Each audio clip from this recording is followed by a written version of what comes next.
In the dim light of the evening, inside the room, the doorbell rang. I wiped the tears streaming down my cheeks and looked toward the entrance. My mother-in-law Anna and my sister-in-law Sophia stood side by side. Oh, they've come to help. I hurried towards the entrance. Opening the door, I was stunned. Come on, please. Bring them in.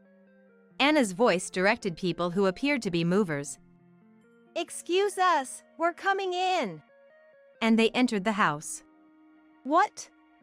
Wait, what's going on?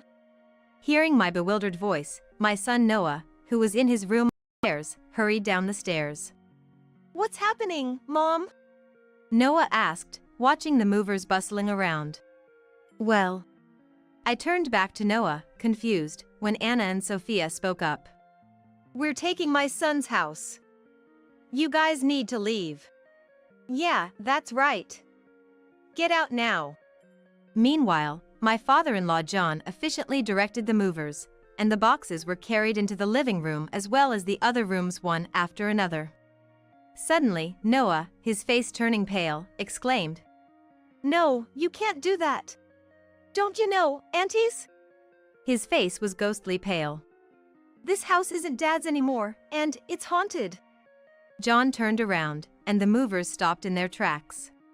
Catching everyone's attention, Noah shook with a tremor. My name is Emma, 41 years old. My husband, Liam, was a 42-year-old company employee. He had a calm nature and doesn't indulge in alcohol, smoking, or gambling. He worked diligently every day for our family. Liam's hobby was watching movies with me on weekends. Until last year, our son Noah used to join us, but since starting middle school, he preferred spending weekends with his friends over us. While I felt a bit lonely, Liam seemed to find it endearing. He fondly recalled not following his parents' advice to go to a prestigious school, his time as a class representative and student council president, and talked about his high school best friend. Jackson was your best friend, right? You've always been a top student, haven't you? I teased. Liam laughed. If my parents heard that, they'd be outraged. Squinting his eyes while reminiscing. Still, I had a great time in school. He murmured. Are you having fun now? I asked while watching a rented DVD at home. Yeah, I am. Liam answered simply. Then, looking around the living room. No. He corrected himself. It's more than fun. It's happiness. We chose and bought this house ourselves. I have a kind wife and a healthy son. His face clearly showing that. There's nothing more I want. From the bottom of his heart made me blush. That's where you say beautiful wife. I swung my arm in mock frustration, and Liam dodged with a laugh. All right, all right. I'm happy with my beautiful wife. All I need to do now is work hard to pay off that mortgage. We were still paying off our home loan. Liam had arranged the loan so that I, a housekeeper, wouldn't need to work. I'm the lucky one to have such a kind husband. I thought to myself, watching the DVD next to Liam. Liam would always say that our married life is happy, but I can't help but think it wasn't quite happy for him back when he was living at his parents' house before we got married. It's apparent to anyone that he didn't get along well with his parents and his sister, Sophia. I heard the whole issue started when Liam didn't attend the high school his parents wanted him to go to. Sophia, who is 2 years older than him, obediently enrolled in the high school chosen by their parents. She went to college and even got a job at a company her parents approved of, just as they wanted. My sister has become incapable of thinking or deciding for herself. According to Liam, that's how it was. It's easy to just do as your parents say, but then you become a person who can't act without their instructions. You lose the ability to adapt to situations and make your own decisions. As expected, once Sophia started working at the company, she couldn't do anything without being told what to do, felt uncomfortable, and quit within a year. Then, her parents quickly arranged her marriage to Harry, my brother-in-law. Even though Liam was there, they made Harry their adopted son-in-law and lived with him. To me, It doesn't make sense to adopt a son-in-law when you already have a capable son like Liam. And it's not like John's family was that wealthy or anything. John was just a regular company employee. I didn't see the need for them to struggle financially to send their kids to a preparatory school. Ah, that's just my mother and father putting on a show, Liam would say. Apparently, there was a wealthy family living nearby, and their daughter was the same age as Sophia.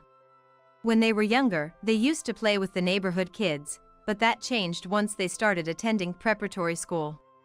Nothing in particular happened between them and that family, but Liam's parents envied that girl and her family.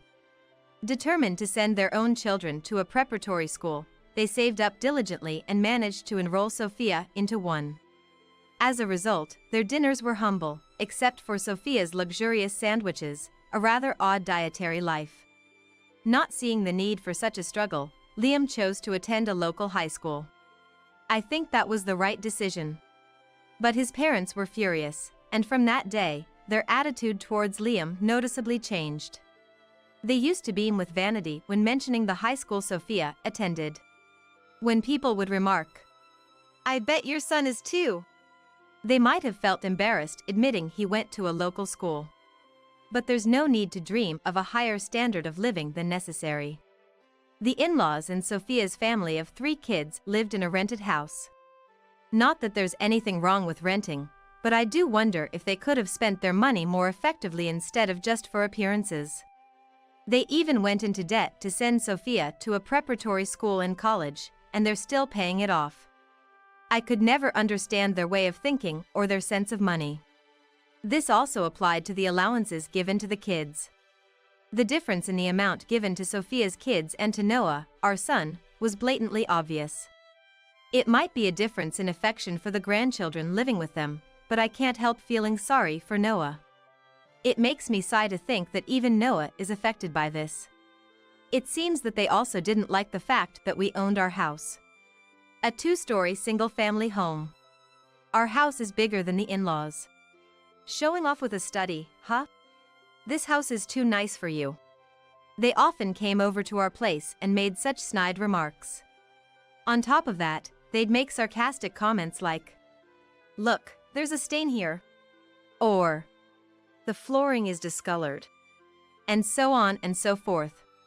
They would also nitpick. "It's not that impressive after all," they would complain. I really don't see the point of them doing that. If they don't like it, they shouldn't come over. According to Liam, they're just jealous. Or so he said. They're envious because they don't have money and we bought a house, even though we're paying a mortgage. Liam laughed, saying it's all because of their strange habit of keeping up appearances. Harry must have been earning a decent salary.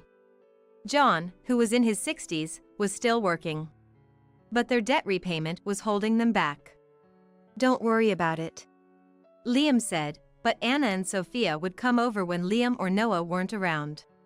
Lately, they've been walking around our house freely while I prepare coffee. "This should be our bedroom.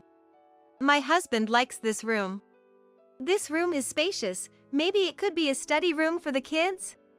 They'd exchange such comments with each other. "What are you doing?" When I finally let my discomfort show, they just smirked and said, "Oh dear, we were just looking around." "Yeah, and you take your sweet time making coffee."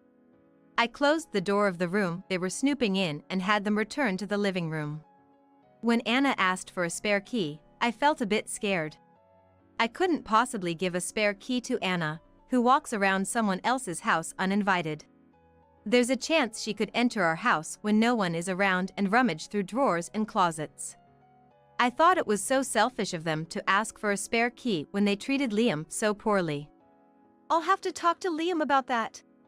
I dodged the question and had Liam call later to firmly refuse the request. "How could you deny a key to your own parents?" Anna was furious, but unfortunately, it's his parents who are untrustworthy, so it can't be helped. "Anyhow, just come over when either Emma or myself are at home," Liam said, ending the call. Good health is the most important thing. It's a saying we often hear. At this age, I suddenly felt the weight of those words. Liam was diagnosed with cancer. After feeling unwell in his stomach and getting tested, we were lost for words. Each test revealed more cancer spread throughout his body. The doctor said that without surgery, he only had a few months to live. We had insurance, but it wasn't enough. We had to deal with not only the hospital bills but living expenses and our mortgage too. The happiness we had built fell apart in an instant. I was trembling with fear of losing Liam and the uncertainty of our future. I didn't know what to do and was just scared. I'll ask my parents for help. My parents had already passed away. Being an only child, I had no other family to turn to. Okay. I'll go too. We told Liam's parents, Sophia and her husband, about his condition and asked for financial help. Cancer can be treated pretty easily these days, right? Sophia didn't seem to grasp the situation. The in-laws were hesitant about giving financial aid, though not as much as Sophia. I thought I heard you finished paying off your debt a few months ago. Yeah, we finally managed to. Please, we will definitely pay you back. Lend us the money for the surgery and hospitalization. The money you were going to spend on my education, lend it to us now. Please. I will work too, please just help us. We begged, going on our knees and crossing our hands together. No way. We've only just started being able to afford some luxuries recently. I have insurance that will waive the mortgage if I die. Should that happen, I'll even sell the house to pay back what we borrowed from you. We'll write a memorandum too. We pleaded again and again. But despite somewhat expecting it, we were devastated when Liam's parents shook their heads, refusing to help. In that case, why don't you just sell the house now? Of course, we knew that might be our only option eventually. But if we were to sell it then, we would have to make sure that the money we make can cover hospital bills, treatment costs, and even the rent for a new place for us after subtracting the remaining mortgage. I heard that before we got married, Liam used to send money home to his parents even after he had moved out. It seemed only fair that they could spend a little money for Liam now. No matter how much we pleaded, my in-laws and Sophia's answers didn't change. Liam straightened his back and replied in a flat voice. Understood. That's fine. As we were leaving. Wait a minute. Harry caught up with us. This isn't nearly enough, and I'm embarrassed to say I don't have any savings. And he handed Liam $1,000. Of course, he wouldn't have savings. He was helping with the debt repayment. Despite their boastful claims of, we finally paid it off. It was also thanks to Harry. I'll try to persuade them again. Please don't lose heart. We thanked Harry deeply for his kind words. Thank you. Just the thought is enough. But still, do you have a plan? Yes. Like my sister said, we're thinking of selling the house. Really? I couldn't help but exclaim. Selling the house isn't simple, there are many procedures to go through, and it will take time. There wouldn't be enough time for Liam's hospitalization, which was in a few days. Even if we managed to sell it, we would need to find a new place to live. It's not going to be easy or quick. Don't worry. I just remembered someone who might be able to help. Liam said, smiling at me. Liam fought hard with the cancer for 2 years since the diagnosis. Despite being given only a few months to live, we made many happy memories as a family of 3, in and out of the hospital. We had grown distant with my in-laws, but when the doctor said, he probably can't return home, I contacted them.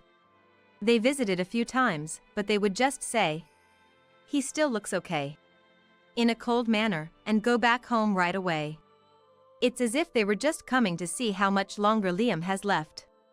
I shook my head, trying to dismiss the thought. Surely not. Contact his family. The doctor said. The time had finally come. I called Anna hastily. Oh my gosh! I need to hurry. Yes, it's urgent. You must come to his room right away. Huh? Oh, okay. I'll come if I can. The call ended abruptly, and I returned to Liam and Noah in the hospital room. Only Harry, who came directly from work, and Liam's best friend Jackson showed up. Liam barely opened his eyes, but looked happy to see everyone before closing them for the last time. Harry and Jackson helped with the funeral arrangements. Harry stayed with Liam while Jackson drove Noah and I home so that we could get ready. It was morning when we left the hospital, but the sun had already started to set. We hadn't even cleaned up after breakfast because we had left in a hurry. I turned on the lights in the dim house in the evening. I sat down in the living room and flipped through a photo album. Tears flowed as I looked through it. I wiped the tears falling onto the table and chose a photo of Liam out of all the memorable photos. The doorbell rang. I wiped the tears from my cheeks and looked at the entrance. Anna and Sophia were standing side by side. Oh, they've come to help. Even though they didn't make it in time for Liam's final moments, I hurried to the entrance, thankful they came. But I was stunned when I opened the door. "Come on, bring everything in." Anna's voice directed people who appeared to be movers. "Excuse us, we're coming in." And they entered the house. "What? Wait, what's going on?" Hearing my bewildered voice, my son Noah, who was in his room upstairs, hurried down the stairs. "What's happening, Mom?" he asked, watching the movers bustling around. "Well," I turned back to Noah, confused, when Anna and Sophia spoke up. "We're taking my son's house. You guys need to leave." "Yeah, that's right. Get out now." Meanwhile, John efficiently directed the movers, and the boxes were carried into the living room as well as the other rooms one after another. Suddenly, Noah, his face turning pale, exclaimed, "No, you can't do that. Don't you know, aunties?" Noah's face was ghostly pale. "This house isn't Dad's anymore, and it's haunted." John turned around, and the movers stopped in their tracks. Catching everyone's attention, Noah shook with a tremor. In the midst of all this, a figure comes in through the entrance. "What the heck are you doing bringing stuff into my house without permission? Get it out right now." Everyone jumped up at the sound of Jackson's angry voice, which seemed to echo throughout the house, or rather, the entire neighborhood. The movers began taking the stuff they had just brought in back outside without checking with my in-laws, their customers. Not knowing what to do with the boxes, they just left them on the street in front of the house. "No, my desk!" I heard my nephew's voice and turned to see Harry standing there with his 3 children.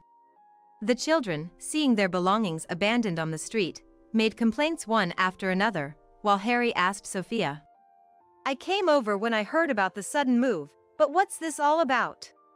Although Harry is usually mild-mannered, he was furious. "What? But Mom said we were moving." "What are you talking about? You agreed too." In the midst of an ugly argument between mother and daughter, Harry coldly declared, "I can't deal with you all anymore. We're getting a divorce." "What? Wait, what are you saying?" Harry negotiated directly with the movers to take only his and the children's belongings to his parents' house. "Sorry for the trouble at such a difficult time. I'll have them take the kids and our stuff to my parents' place." Without giving Sophia a second glance, Harry and the kids left with the movers. Sophia collapsed crying on the road, and the in-laws stood dumbfounded among the remaining belongings. The neighbors came out to see what was happening, turning the situation into a nightmare. "Can we at least move these inside so they're not in the way?" I nodded at his words. "Yes, that's fine. This is your house, after all." "What do you mean?" The in-laws stared at us, confused. This is the truth. The day after being refused financial help by my in-laws 2 years ago, Liam brought home with him a very tough-looking man. That man was Jackson. He ran a real estate business and even gave me his business card. I was told that he was a high school classmate of Liam's. Not only was his face tough-looking, but he had an intimidating vibe, so I couldn't help but imagine that he was involved with shady business. Noah got frightened and clung to me tightly, even though he was already in middle school. I glanced at Liam with concern. Noticing my gaze, Liam tilted his head and then laughed as if he just realized something. It's okay. Jackson might look scary, but he's a respectable member of society now. Now? That's when Noah timidly pointed it out. Jackson's eyes widened, and he smacked Liam's head. Liam! Liam was ill, for God's sake. I couldn't believe it, but Liam just laughed heartily. Noah looked so pale that I was worried if he was even breathing. Jackson, you didn't even come to our wedding, even though I sent you an invitation. And you never pay us a visit even though I invite you over. I suddenly remembered. The name Jackson often came up in Liam's stories about his school days and when he went out drinking. From the stories, he seemed like a good friend, so I never imagined this was the same person. You can see why. My looks scare people, so showing up at your wedding or visiting would just cause trouble. Is that why you're still single? I'll hit you again. I could tell from their light banter that this was indeed the Jackson that Liam had been talking about. I couldn't help but chuckle at their conversation. Both stopped and looked at me. Sorry. It's just that Liam is so excited, like a child.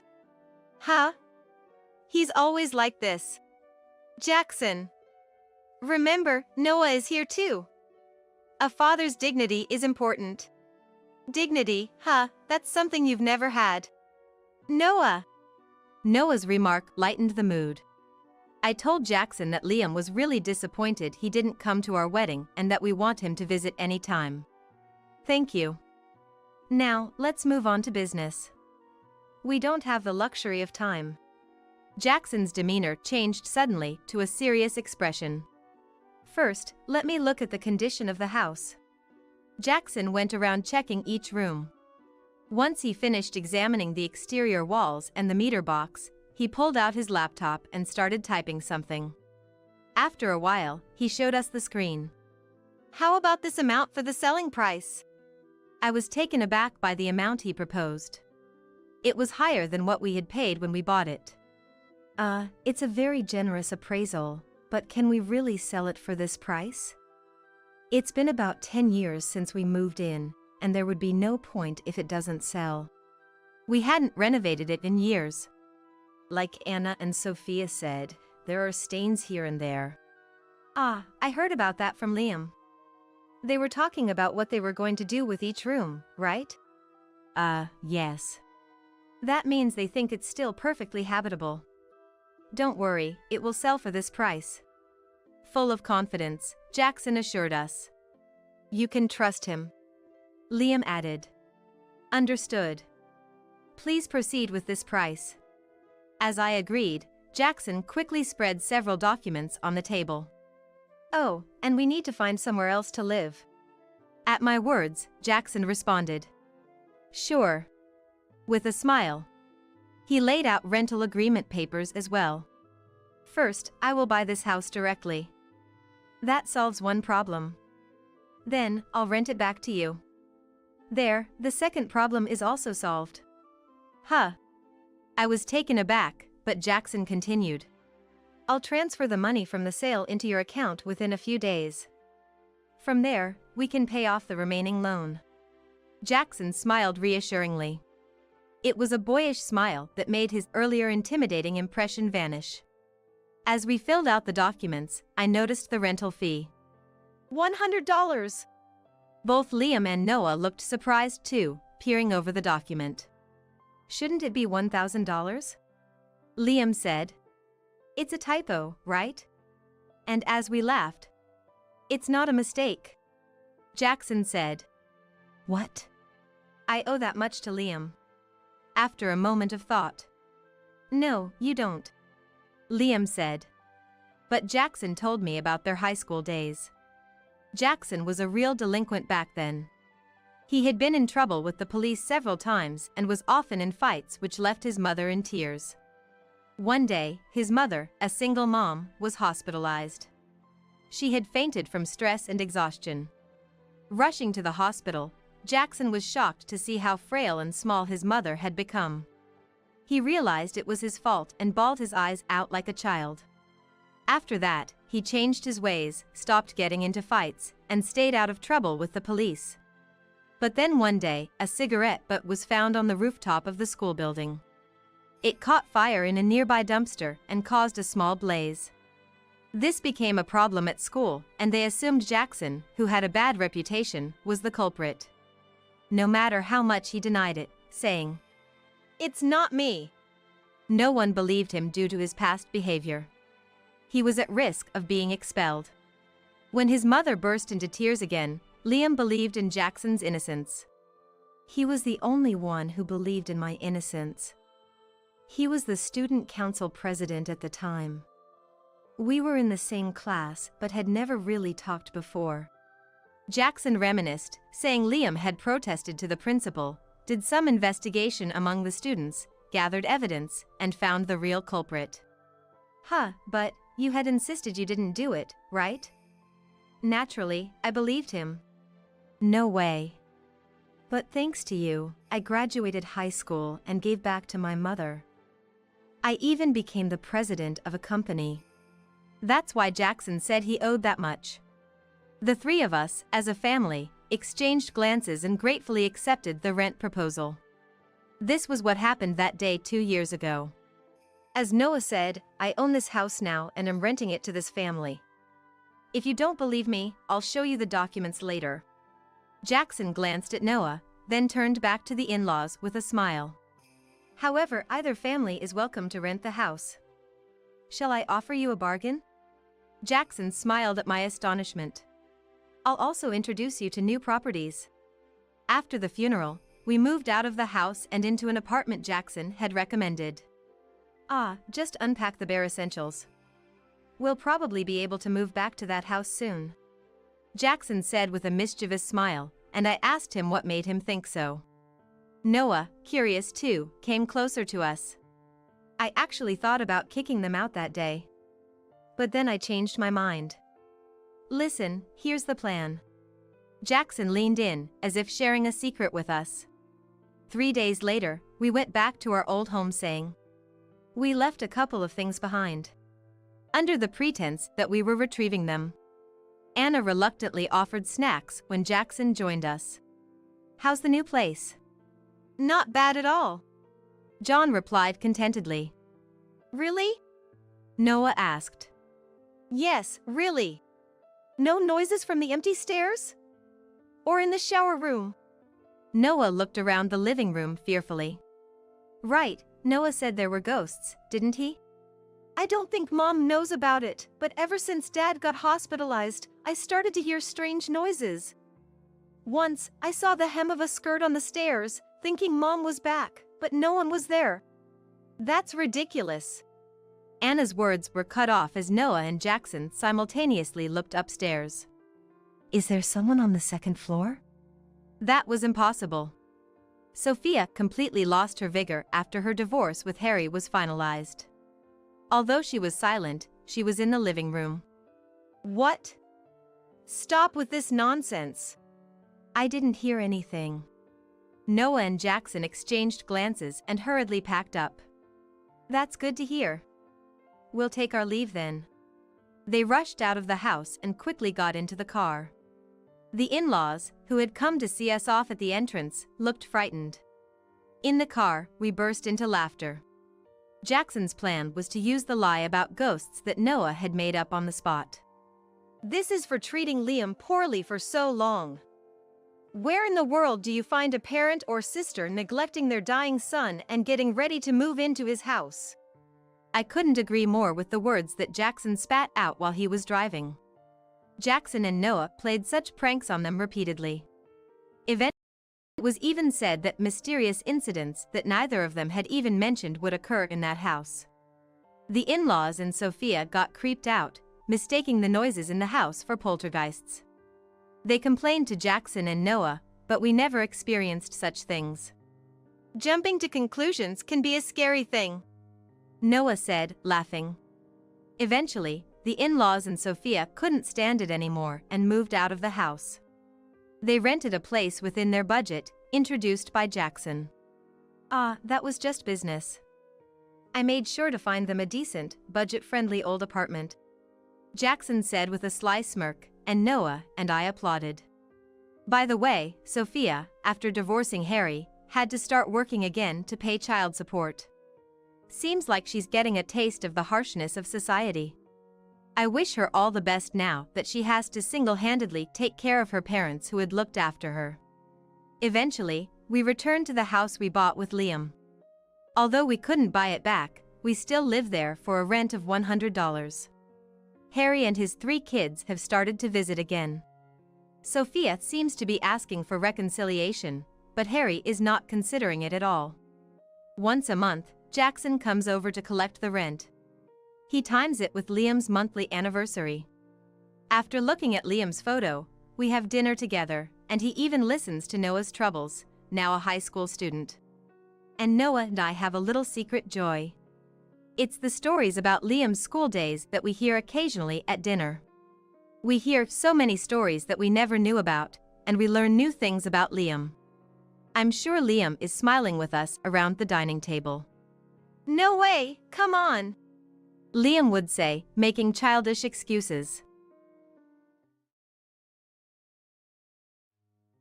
You're a bad woman, dear. Isn't it the same for you, listening to such a bad woman? By the way, is everything okay with Jane? It's fine. I just can't see her as a woman anymore. For Michael and Linda, it was definitely not the first meeting with each other, but the moment we were alone, that is what it comes to. I felt something boiling up from the bottom of my stomach. Leaving them, the 3 of us headed to the botanical and zoological park. It was a perfect day for a drive. As we entered the main road, Lisa said, "Oh, right. What's up?" "Mom, I made sure the doors were locked." At that moment, probably both Nick and I froze. What she was talking about was the entrance to the basement where the 2 should be. My name is Jane, a 35-year-old housewife. Currently living with my 2 years older husband, Michael, and our 8-year-old daughter, Lisa. I've thought about having another child. But there were 2 reasons why it ended up being just Lisa. One of the reasons was that I couldn't dream of having siblings myself. I have one sister, Linda. Our parents obviously favored her more, even to an outsider's eyes. I didn't like our parents for favoring just Linda, nor did I like myself for resenting her. That's why I was scared to give Lisa a sister. Linda has been pretty since she was little, even from a younger sister's point of view. Bright-colored clothes suits her with a nice body. She has always been smiling and good at acting cute. On the other hand, I've looked so plain. No makeup or clothes suited me, which my mother was bored. "Oh boy, you never look pretty with any items." I hated her size for that. The main reason I went to a university in Urban and looked for a job was to get away from home, my parents, and Linda. Linda recently returned our family home again. I learned about it from a phone call from my mother. "What's up? It's rare for you to call." "Well, you see, Linda's come back again." Again? Linda had been married twice before. The first time was right after graduating from university. Frankly, it was a shotgun wedding. A marriage of necessity, though these days they say blessed with a child. At the time, Linda's situation was really one of no choice. Her partner was 5 years older than her. They met at a group blind date, and Linda aggressively approached him. As a result, she got pregnant before getting a job and ended up marrying. Her first husband was a decent marriage partner, even in our parents' eyes. His parents were initially happy to have a beautiful wife for their son. However, Linda showed her true colors soon enough. Before 5 years were up, her spending habits kicked in, depleting the savings meant for their future home. When her first husband could no longer trust her, he brought up divorce. However, since their son Nick was still young, custody went to Linda. Nick's father was extremely frustrated. But she was with her next husband for quite a while, wasn't she? What happened? Well, you see, she cheated. My mother's voice was heavy. A year after her divorce, Linda quickly found someone else and remarried thanks to being in her 20s. A beautiful divorcee with a child made a difference. Her next partner was the manager of the part-time job she was working at. Her appearance and charm played a big part again. After the marriage to the store manager, she quit her part-time job to care about rumors. I told her to stop overspending this time. But you know. Well, the spending did decrease somewhat. The income of her new husband was less than the first one. In fact, he had inherited a house after losing his parents early. Maybe Linda's aim was there. No need to spend on a future home, but if she did it again, she'd lose her place to live. But you know, it was fine until Nick was in elementary school. What does that mean? As you know, the interactions between parents or attending school events decreased as Nick was grown up. I nodded deeply. Certainly, being busy with such interactions doesn't leave much free time. Then, Linda had time on her hands. Wait, time on her hands and she cheated? Well, yeah. She always picks good men as husbands, but as for being attractive as men, I was astonished. Can a mother say such a thing? So now, Linda and Nick are staying at our house. By the way, she got divorced because of cheating, right? Could she pay the compensation from the divorce trial? Do you think she could pay? We had no choice but to cover it from our side. So, it wasn't just a temporary cover. As usual, too lenient. Oh, Jane, she said she'd come to visit your place sometimes. What? You're joking. Why do I have to entertain her now? What are you saying? She's your only sister. Oh man, start it again. You've always been cold-hearted. Linda said so too. You hardly ever come back home. That's true. Why would I need to return to a place where I'm uncomfortable? Please, think about Nick. He's had to change schools so many times and seems so uncomfortable. I was at a loss for words when she mentioned that. Nick really is a good kid. Eventually, Linda and Nick started coming to our house frequently. Ironically, we now live in the neighboring city to our hometown, just an hour's drive away. Having Linda as a sister made me lose interest in having siblings and not want more children. The other reason was that after giving birth, my relationship with Michael became less intimate. It started with a job transfer and moving. Originally, we lived near the city center when we first got married. But around the time I finished pregnancy and childbirth, Michael got suddenly transferred. The place we moved to was Denver. Then he suddenly said, "This house looks very nice. Let's purchase it." The house was located in the eastern edge of Denver. We ended up living an hour's drive from our parents' home on the west end. The house had a basement, which he was most into. I've always wanted a studio. That was news to me. I knew he was into art. He chose art museums for our dates before we got married. But I never thought he'd paint himself. Oh? Didn't I mention it? I was in the art club in high school and wanted to go to art college. However, the costly tuition fee for art colleges were impossible for his family. It seemed to be a lingering regret for him. When purchasing own house, he always wanted a studio. But why basement? I need stable lighting from above, facing north. Actually, that was a semi-basement with the first floor raised. The studio was placed where there were light-well windows. But it was too big only for the studio, so I decided to use half the room near the stairs as storage. As soon as we moved, I gathered various things and stored them there. Also, it became a place for occasional outdoor gear and my homemade wine. The studio's inner door is solid, lockable from both inside and outside. Once locked from the inside, it's Michael's dream space. On the other hand, the storage entrance has a very simple latch. Given the solid inner door, we didn't put much emphasis on the storage door. Michael started spending more and more time in that basement. Hey Mom, Dad doesn't play with me much since we moved here. I could only sigh at Lisa's sad words. It was still okay when it was newly built, but gradually he brought in a small fridge, a single bed, and a tablet. He often stayed overnight on the eve of holidays, only coming up for the bathroom and bath on the first floor. Why don't you take Lisa to the amusement park sometime? You want to take away my only pleasure? This is how I refresh to keep going at work every day. The number of arguments increased and our marital life decreased. I spent my days on the upper floor with Lisa. We originally had 2 semi-double beds, but one was often unused. I frequently ended up sleeping with Lisa. Amidst all that, Linda started imposing herself on my place. Besides, she brought her son Nick with her. It's a bit strict at our place, but yours is spacious. Nick can study, right? Saying that, she'd leave Nick and go out. He would diligently do his homework and revision or entertain Lisa, waiting for his mother to return. One day, Linda noticed our basement. Oh, what's this? It's Michael's studio. You'll get in trouble if you go in, so stay out, Linda. A studio. Michael paints? She only said that much at the time. But that day, unlike usual, she stayed until night. At the dinner table, which I had cooked a lot, I started those conversation. So, Michael, I hear you paint. Oh, yes. A bit embarrassing to admit. There's nothing embarrassing about it. It's a wonderful hobby. Thanks, but my wife here, she doesn't really appreciate it.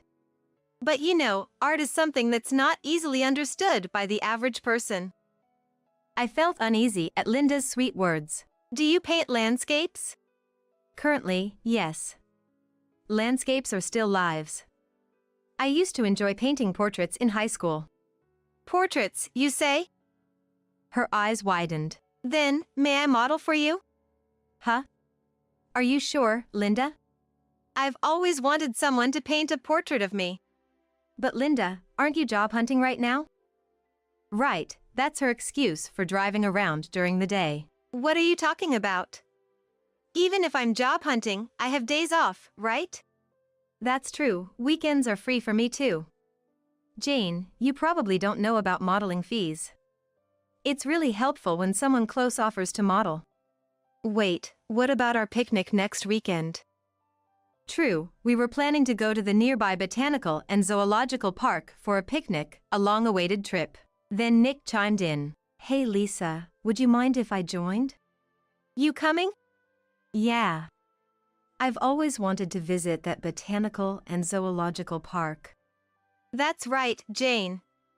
Michael's busy with me, so why don't you go with our Nick?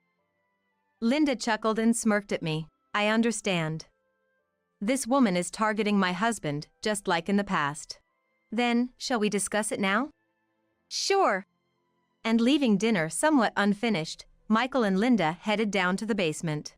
Left behind, we continued eating with 2 plates of leftovers in front of us. Sorry about Mom. Nick expressed his apology to me. There's no need for you to apologize, Nick. Besides, it's just modeling. Do you believe so? He gave a wry, mature smile. After a silent meal, he stood beside me to help with the dishes. Thanks, that helps. No problem, I'm used to it. He took the job of wiping and putting away the dishes, but he seemed to have something on his mind. What's wrong? Listen, Jane. Actually. He looked at me with a kind of desperation. Do you have something you want to tell me? I lowered my voice. Right, he must have offered to help to tell me something he didn't want Lisa to hear. Mom always lures men like that. You knew that? Yes. She even kicked me out of the house to cheat on someone recently. I shivered. Really? Yes. My dad was very dedicated to his work and treated me like his own son. But he often worked late into the night. Taking advantage of that, Mom brought a man home. So, I took photos and recorded their voices and told Dad. He bit his lip. I was so frustrated, thinking about how good my dad was. He clenched the cloth in his hand. Then Dad thanked me for telling him, and he started the divorce proceedings. So, you were the reason for their divorce? Yes. I felt sorry for that poor man being deceived by Mom.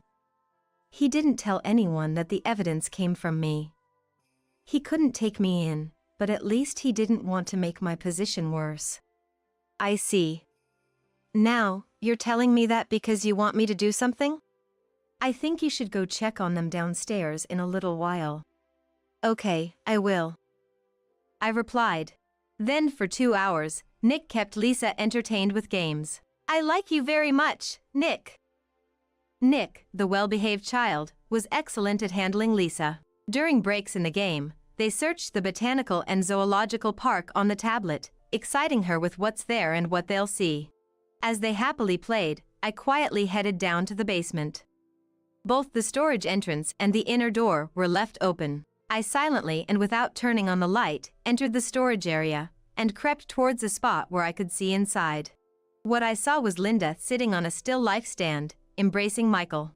Even from a distance, I could see that the buttons on Linda's blouse were undone. "You're a bad woman, dear." Aren't you the same, listening to such a bad woman?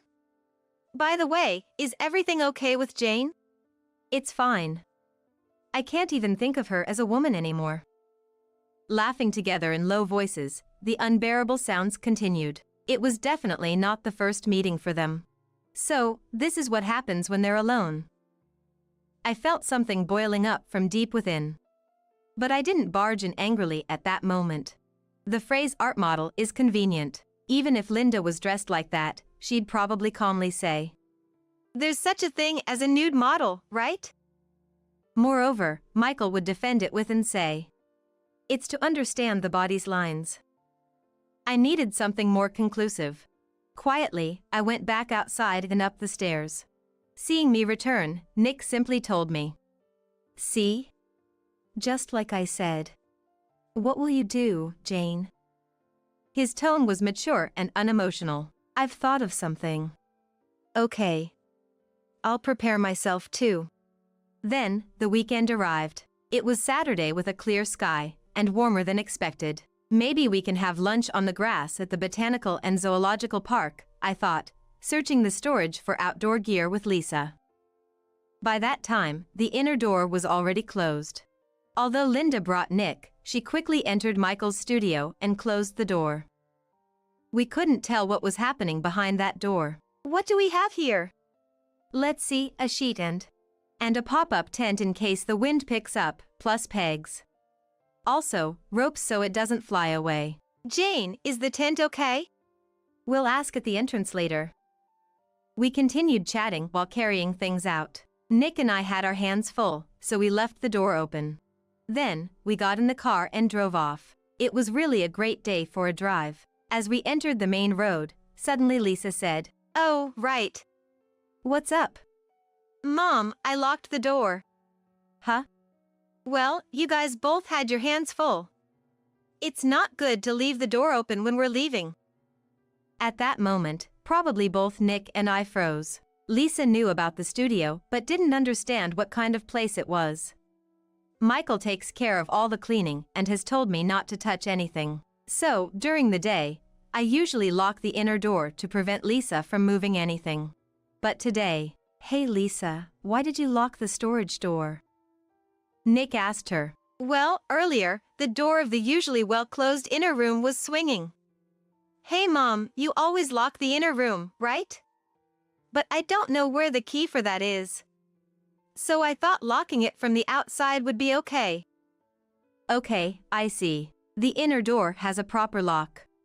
But the outer one is just a latch. So even Lisa could lock it. I see.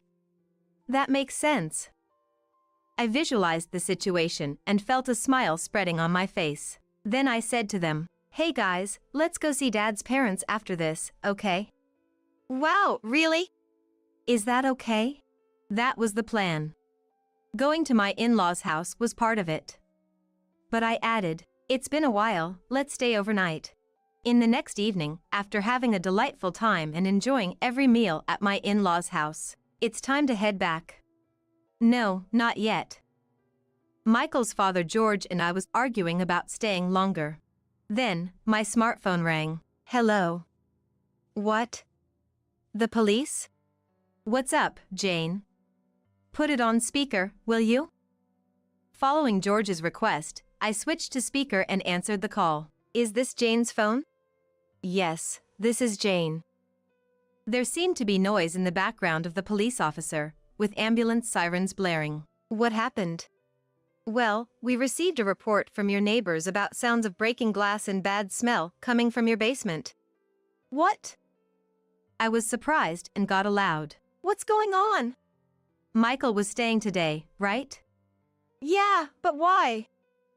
I said to George, "My in-laws are truly kind people. They rarely can't see their granddaughter Lisa, but they adore her.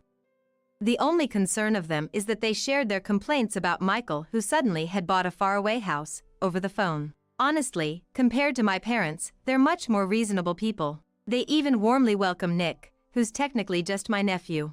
I asked the police. So, what exactly happened? Yes, it seems Michael broke the window. Could you explain a bit more? I'll give you the details in sequence. Then we'll go play games over there. Okay. Sensing the situation, Nick took Lisa away. It was indeed not a conversation for Lisa to hear. Then the police officer began to explain to us. A neighbor was startled by the sound of breaking glass and peeked into our house. The neighbor hesitated at first, but knew with each other well, so entered the yard to find the source of the noise. She discovered it was the window of our usually unnoticed basement. In a panic, she peered through the broken window and smelled something awful. Then she saw a naked man and woman, wrapped in blankets and sheets, writhing in pain. Soon after, she hurriedly called the police. One of the naked people was identified as Michael. My in-laws' faces twisted as they listened. What on earth is he doing? Ignoring George's anger, I continued. We're hearing the ambulance siren there? Yes. When we approached, we were told they were trapped and injured, so we called an ambulance and a rescue team. What a big operation. My in-laws sighed more heavily. We removed a window pane due to security considerations, as the front door was locked, and sent in a team to rescue the two. Thank you. But what kind of injuries? Michael apparently fell from a stand trying to climb out of the window and hurt his back. My in-laws looked shocked, their mouths gaping. Then, I asked something else that needed to be confirmed. The other woman, is her name Linda by any chance? She's my sister. Okay, your sister, she is. The police officer hesitated. What's wrong? Yes, she identified herself as Linda. We've already contacted your family about this, but the source of the bad smell was her. Excuse me? It seems she had a stomach upset, maybe due to the cold or drinking too much beer. She was naked and had defecated. There's a lot of excrement scattered in your basement. I'm sorry. Apparently, they tried to clean themselves with the stored drinking water in the storage. It spread all over the floor and soaked into the clothes they had left behind, affecting both of them. My in-laws grimaced at the mention of the clothes. Where is my husband now? Which hospital? Let's see. The police gave the hospital name and address and hung up. I couldn't quite comprehend what was happening. I should say, I was aware we had locked them in. I thought there would be solid evidence of the affair, and we could thoroughly check the studio later. However, that was unexpected. Certainly, if locked in, they couldn't use the toilet.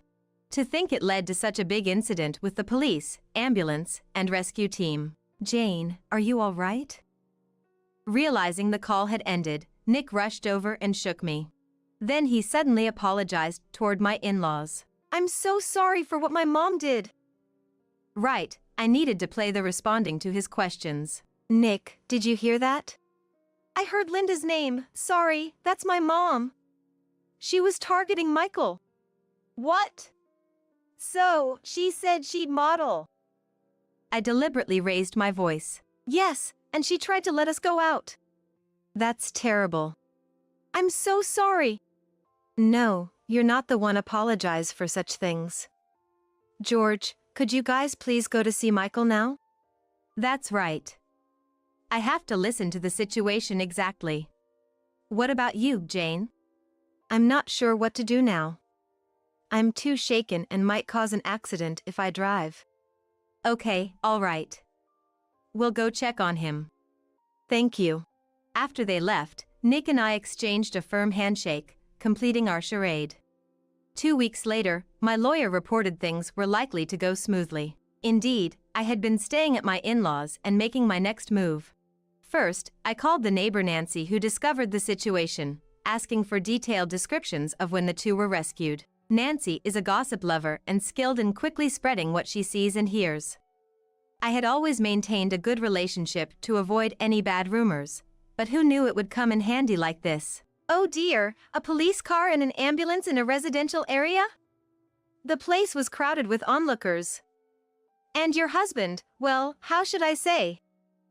I urged her to continue. And that other woman. She smelled so bad. What did she eat to produce such a stench?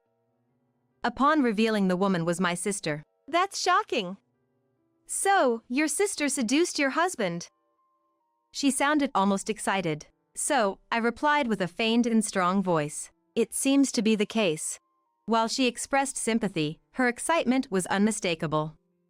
Thanks to her, I knew there were many witnesses to the affair.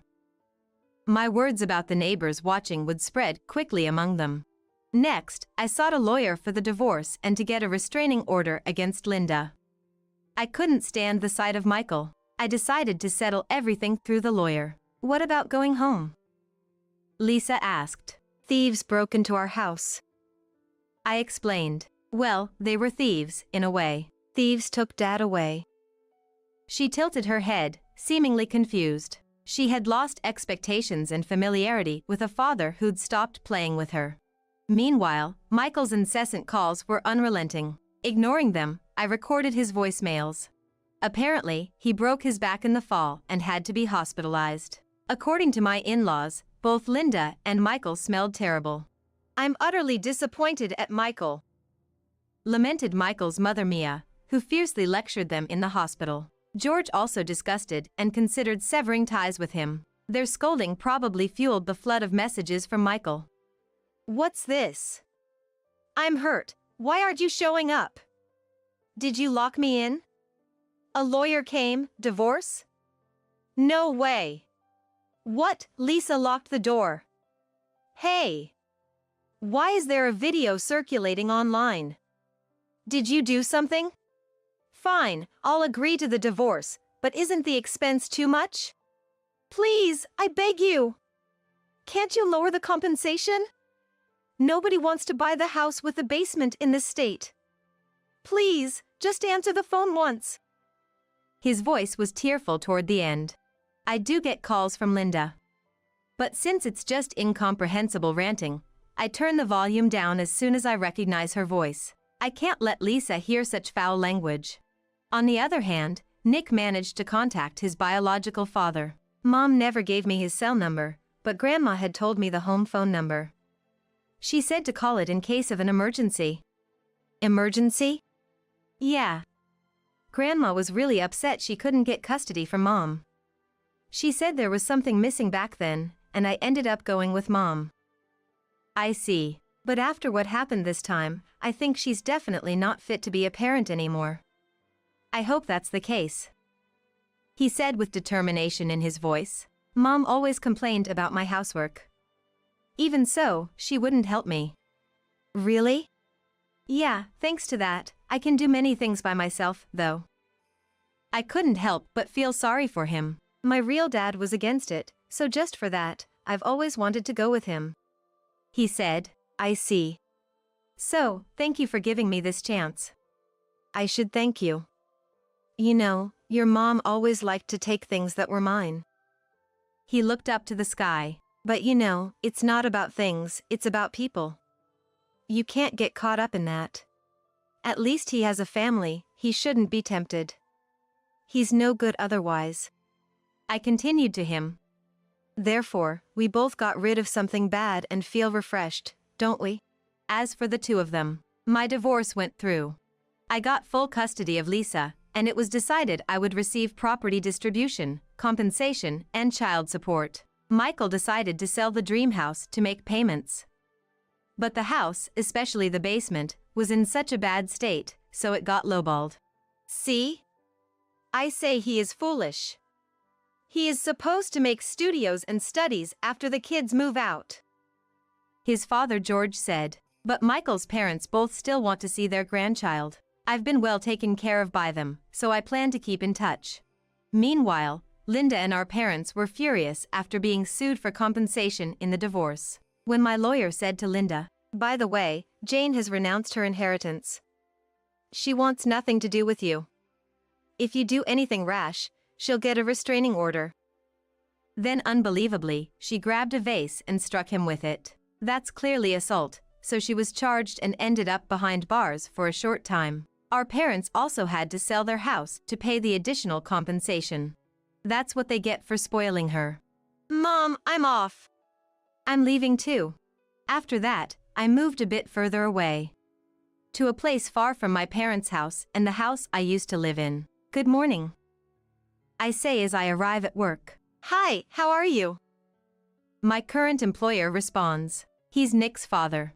I'm currently employed as an office worker at his company. It's not a big company, but it's a sincere business rooted in the community.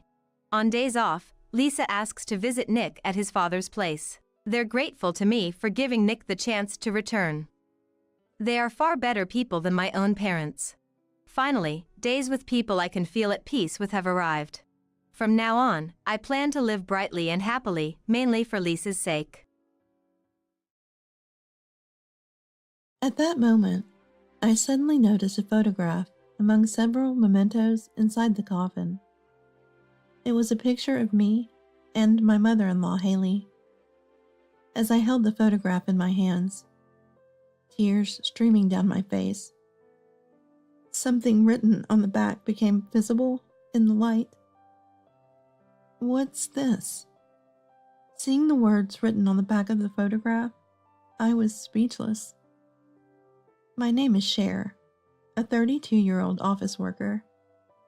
I've been married to my husband Roy for 3 years. We met at a party, and he was the one who actively pursued me, which led to our dating. After 2 years of dating, we decided to get married. Soon after, we visited each other's parents to announce our marriage. I was extremely nervous when I first met my in-laws. "Oh, nice of you to come." "Nice to meet you. I'm Cher." "Hello, I'm Roy's mother." Haley, who greeted us at the entrance with a warm smile, was the only one there.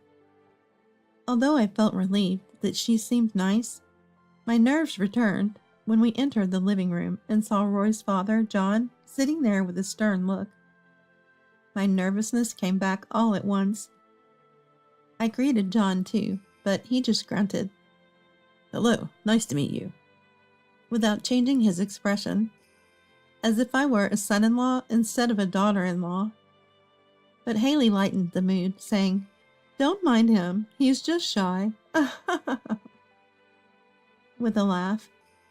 Then Haley chatted with me and shared stories about Roy making for a delightful time.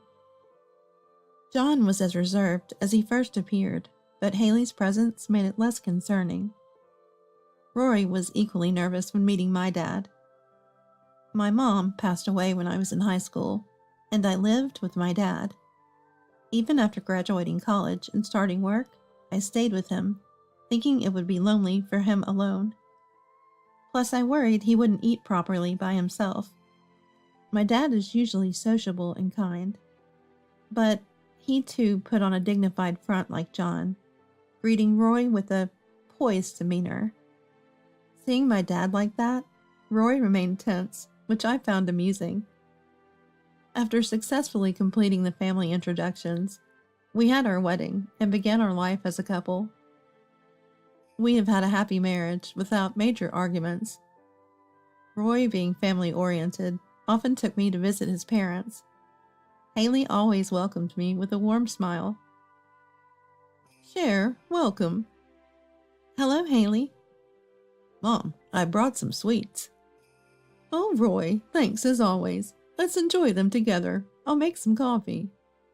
"Okay, I'll help." Roy would always help out when visiting his parents, wanting to do everything for them as their only son. Haley seemed pleased with his assistance, always smiling kindly in the kitchen. We would enjoy snacks and dinner together, chatting amiably. "Haley, this dish is delicious."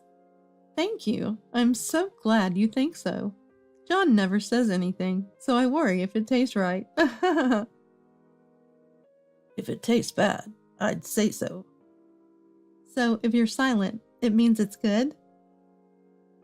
John, perhaps embarrassed, would suddenly become quiet and focus on his meal. Haley watched him with a laugh, and John would grumble, "What's with the staring? Annoying." Haley's laughter. At this response made it clear how much she adored John. She was very affectionate towards me, treating me like her own daughter. You know Roy is our only child. I always wanted a daughter, so I think of you as my real daughter. I'm glad to hear that. Haley and I occasionally went out together for coffee or shopping. This combination would look great on you, Cher. Haley had worked as a stylist and fashion coordinator, so she had an excellent sense for choosing clothes. I liked clothes, but often struggled to find what suited me. Shopping with Haley was helpful, as she always picked out clothes that fit me well. Thanks to her, I was able to make very satisfying purchases. Working in an office where I can wear casual clothes, I received many compliments when I wore the outfits Haley picked out for me. Shopping for clothes with a daughter and seeing her wear what I choose was always a dream of mine. I'm so glad Roy married you, Cher. I'm really happy to have you as my mother-in-law. Oh, that's wonderful to hear. How's Roy? Is he causing you any trouble? Not at all. He's working hard. That's good. But if there's anything that concerns you, feel free to talk to me. Even though I'm his mother, I can be impartial. Thank you. It seemed Haley thought of herself as a mother figure to me, given I didn't have a mother, and I too felt she was like a second mother. As our third wedding anniversary approached, I began to think about giving Haley the joy of seeing her grandchild. But then, Roy suddenly received a call from John. What's wrong, Dad? What? Mom? Seeing Roy freeze, I had a terrible premonition. What happened, Roy? Mom. She's passed away. What? It was so sudden. Haley had collapsed unexpectedly and was declared dead at the hospital. Both Roy and I were deeply shocked. At the hospital, the usual stoic John was visibly distraught. How can I live alone now? Dad. John looked like he was about to cry. Despite his usual demeanor, he truly loved Haley. Roy and I comforted John and began preparing for the funeral. I felt a duty to properly farewell Haley, who had treated me like her own daughter. It was an act of filial piety and gratitude, even though she was my mother-in-law. I had wanted to show her a grandchild and go to many more places with her and the family. Just before the funeral began, I peered into the coffin to imprint Haley's face in my memory. One last time, she looked peaceful, like she did when we visited their home.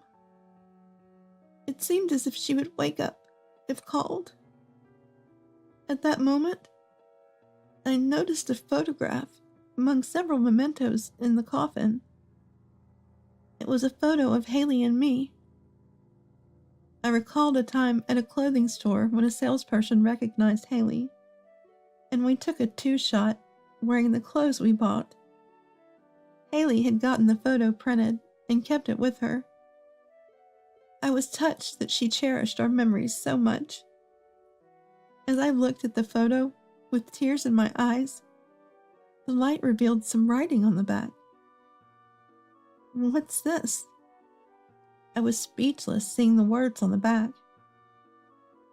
There was the date of Haley's death, and next to it, the word, completed. I instinctively felt this was something dangerous. It seemed ominous, almost as if it implied Haley had been finished off. What in the world does that mean? Does it mean Haley has been erased? And there was something else that frightened me. The handwriting looked familiar. After the funeral, Roy, John, and I went to Haley's house to sort her belongings.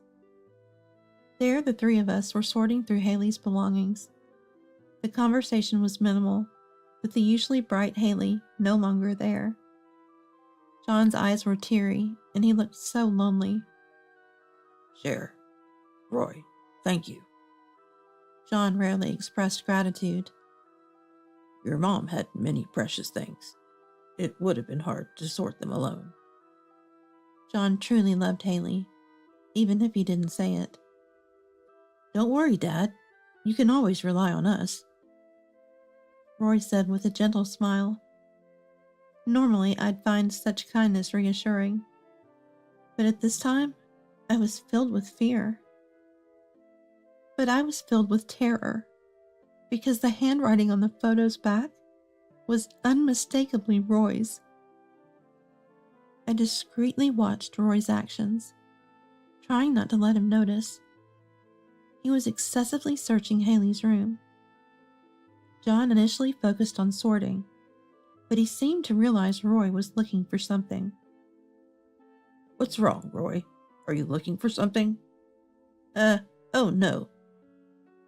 Roy seemed flustered when John asked him. I was just curious about the things Mom cherished.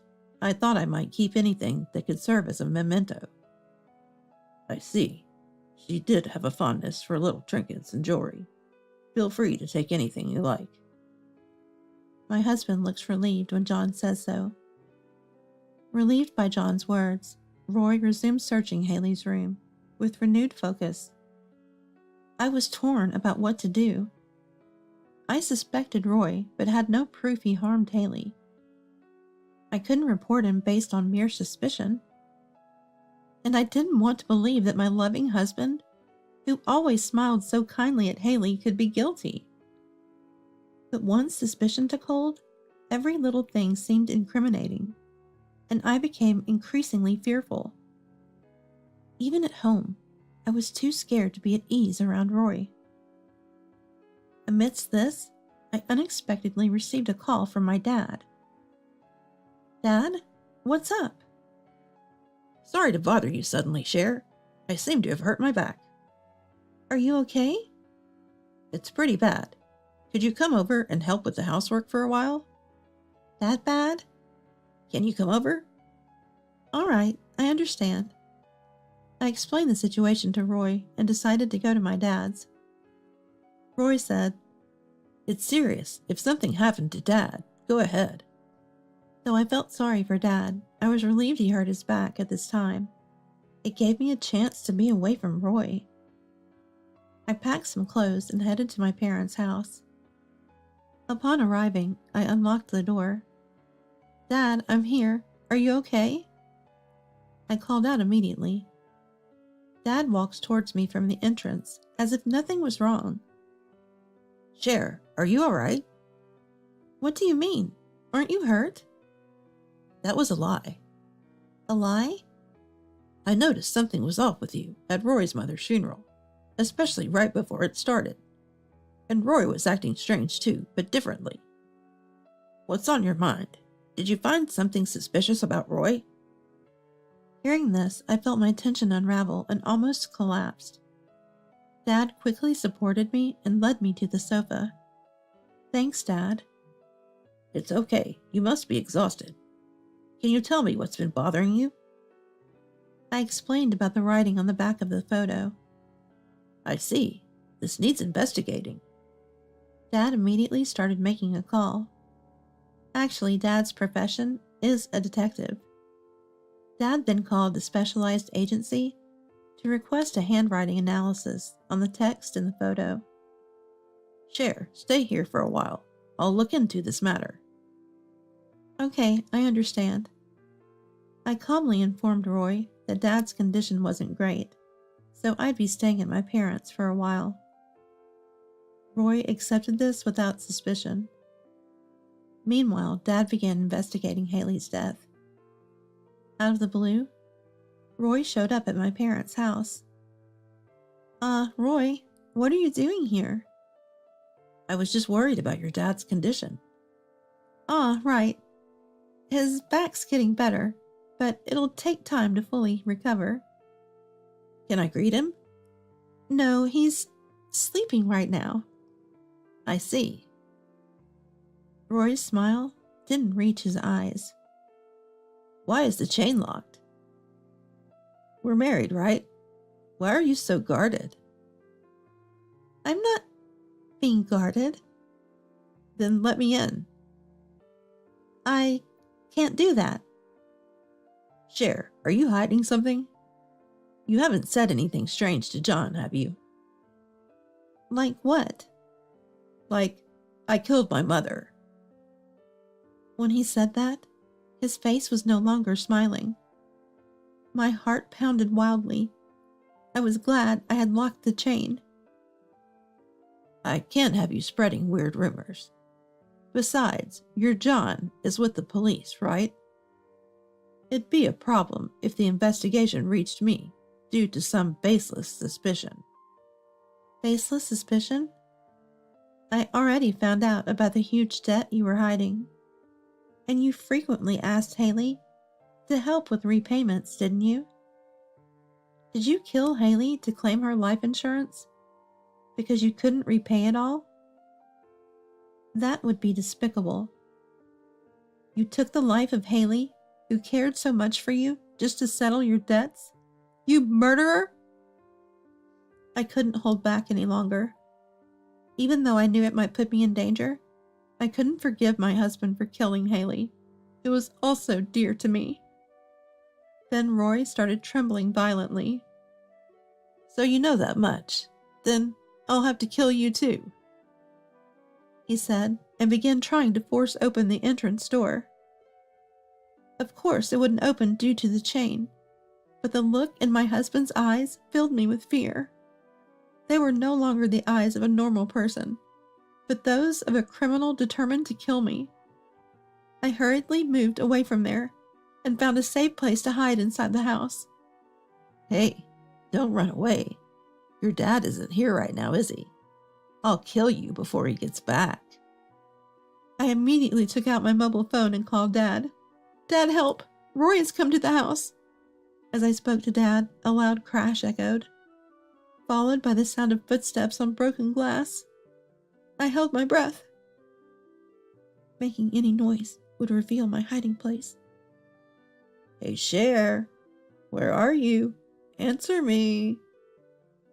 I hear my husband's voice, Roy's voice, and the sound of something like a weapon striking the walls or doors could be heard. I covered my mouth to prevent any sound from escaping. But soon, he found where I was. The sound of the doorknob rattling reached my ears. Ah, hiding in the bathroom, are you? Hey, Cher, unlock the door. Don't make this hard on me. When I remained silent and didn't respond, a loud bang suddenly came through the bathroom door. The sound repeated, and the bathroom shook violently. He was probably hitting the door with something just like before. Come out already. His angry shouts and the sounds of him hitting the door alternated. I trembled in fear, praying that the door would not break. But the door started creaking under the strain. This isn't good. The door will break and he'll get in. Just then, I heard a sound like something falling. Stop. Ugh! Roy's voice was followed by another man's. Suspect apprehended. It seemed the police had arrived. Then I was told by the police to come out, and I left the bathroom. Roy was handcuffed and being put into a patrol car outside.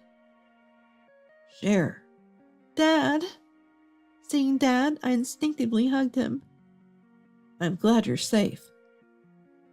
I was relieved to be alive. Roy was arrested on the spot and later faced charges for Haley's death. He confessed during police questioning and was convicted. Roy had hidden his gambling addiction from me. He had accumulated debts, repaying them with Haley's help, only to incur more debts. He killed Haley for the life insurance money. He poisoned her, adding powdered pesticide to her coffee or tea whenever he brought gifts to his parents. He poisoned her, adding powdered pesticide to her coffee or tea whenever he brought gifts to his parents. That's how Haley collapsed one day and lost her life. Cher, I'm sorry for my foolish son. I can't express how sorry I am for the terror he caused you. John apologized.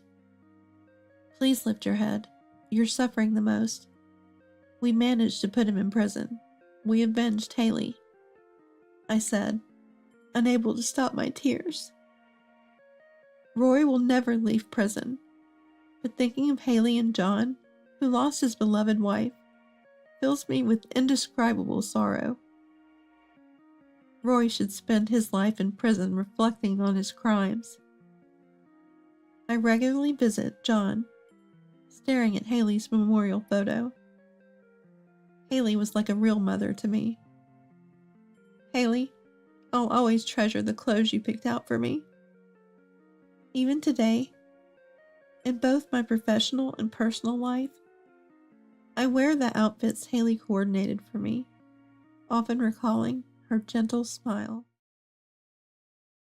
Stop joking around. Enough with the mocking.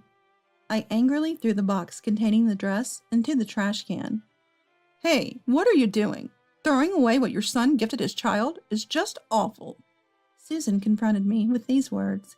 Can you still say that after seeing this? I showed her something that turned her face pale. My name is Mary, a 38-year-old office worker. I've been married to my husband Joe for nearly 10 years now. Joe and I met at a party. Joe was there at a party thrown by a mutual friend. Ah, found a smoker. I'm going to sit over there.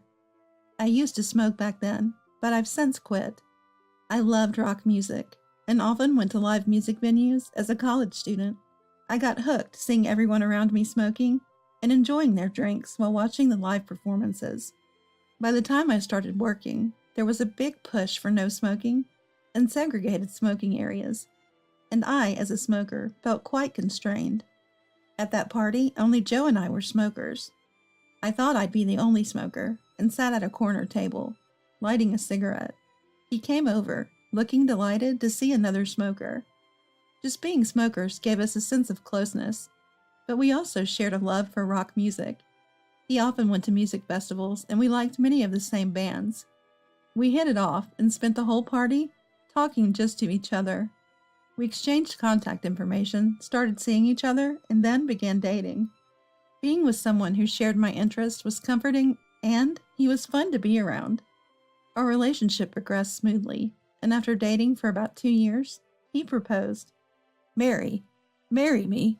I want to be with you forever, he said, offering me a ring. I immediately accepted, and we decided to get married.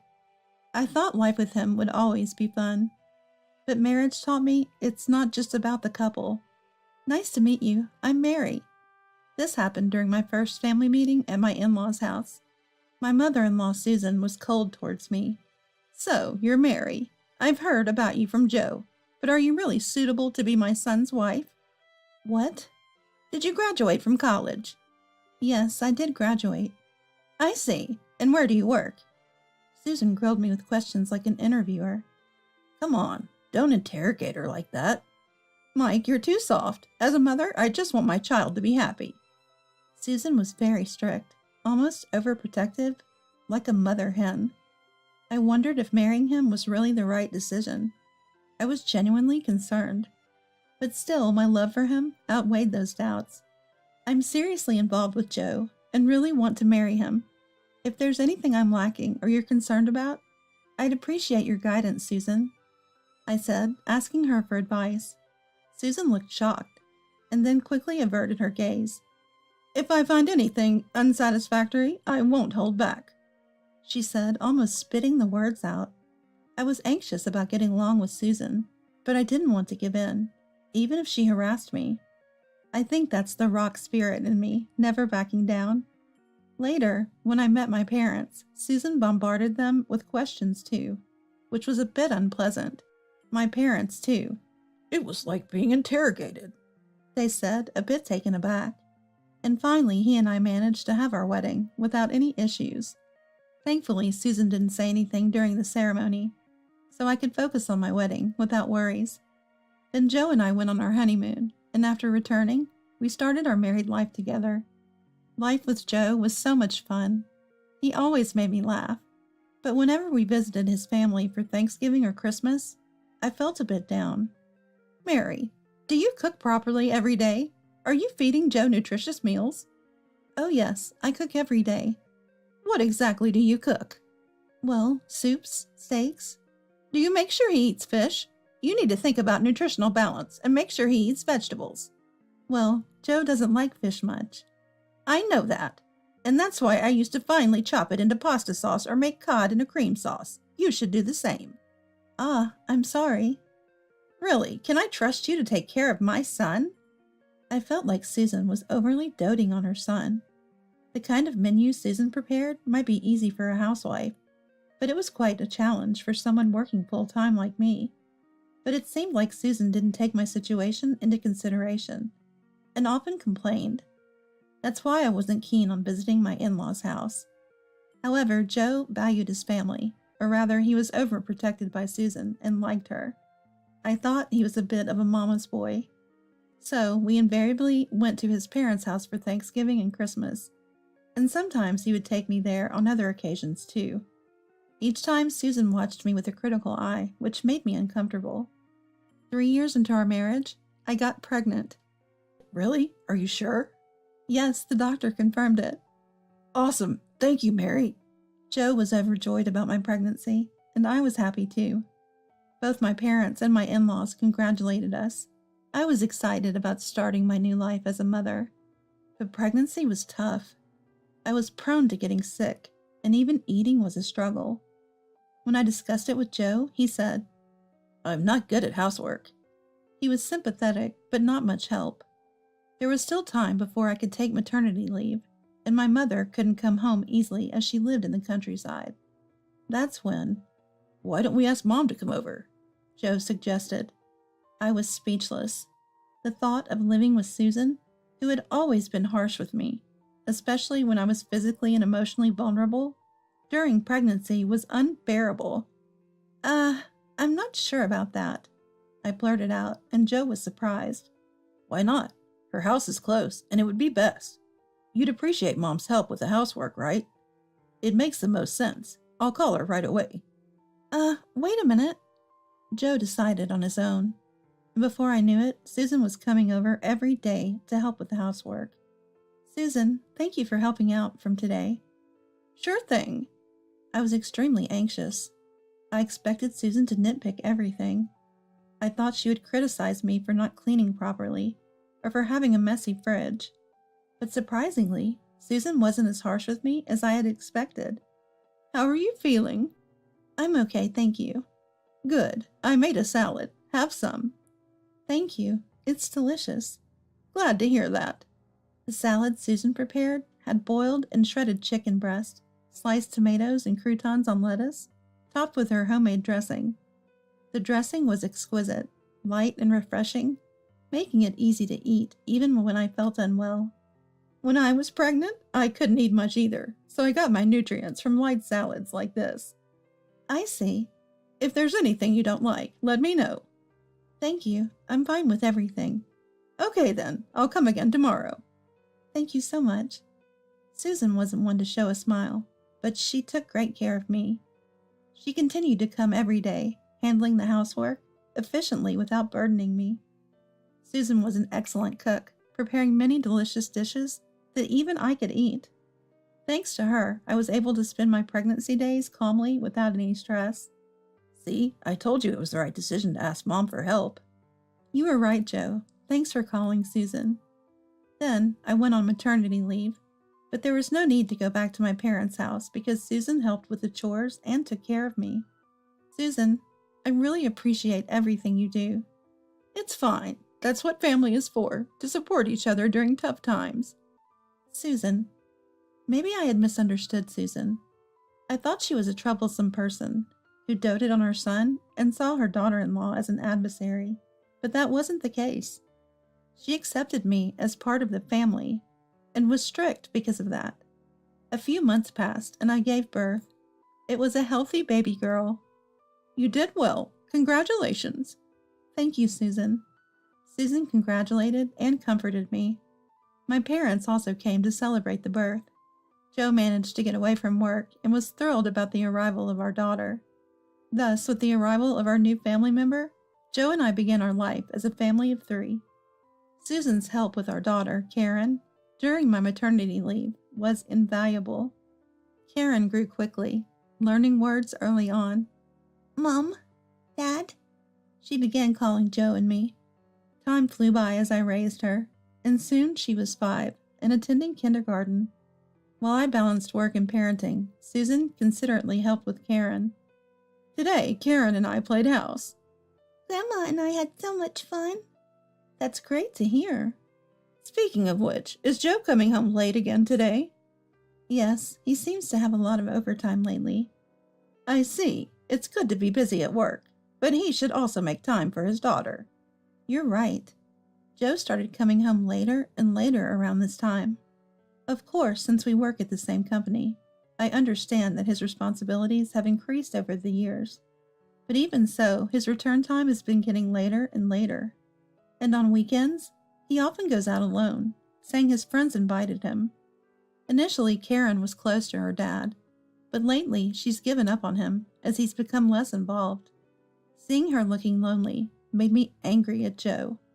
Hey, could you spend a little more time playing with Karen? I said to Joe one day, but he looked annoyed. I'm working hard every day, and I'm tired. You should be the one playing with her. Is that really okay for a dad? Annoying.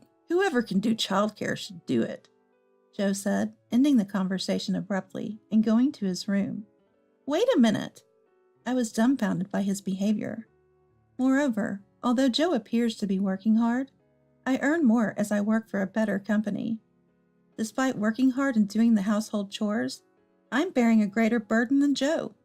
It's infuriating to be told as if he has it harder. During this time of frustration, something unexpected happened. The story goes back a bit.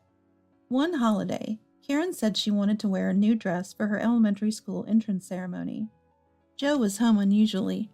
Great, I will buy it for you, he said. I was surprised Joe said that, but Karen was delighted, which warmed my heart. Yay! Then I want a light blue dress. Okay, got it. I was happy to think that Joe was considering our daughter. But days passed and there was no sign of Joe buying the dress. The entrance ceremony was just a week away. Maybe he'll buy it next weekend, I thought, but Joe went out again, saying his friends invited him. Had he already prepared it? I became very anxious. During this time, Susan came over to help with Karen's care. There's a lot to prepare for the entrance ceremony, isn't there? Thank you, Susan. Is Joe not here again? That's right. What could Joe be doing at a time like this? Susan, too, was clearly frustrated that Joe had recently stopped taking part in caring for Karen. Then, something startling happened. While my daughter, Susan, and I were at home, the doorbell rang with a delivery. It was a package addressed to Karen. The sender's name was Joe, and it was marked as children's clothing. Thinking it might be the dress, Karen and I opened the box. But the dress inside wasn't the light blue one she had wanted. It was black. What's this? I felt a surge of anger looking at the color. It was so black, like something one would wear to a funeral.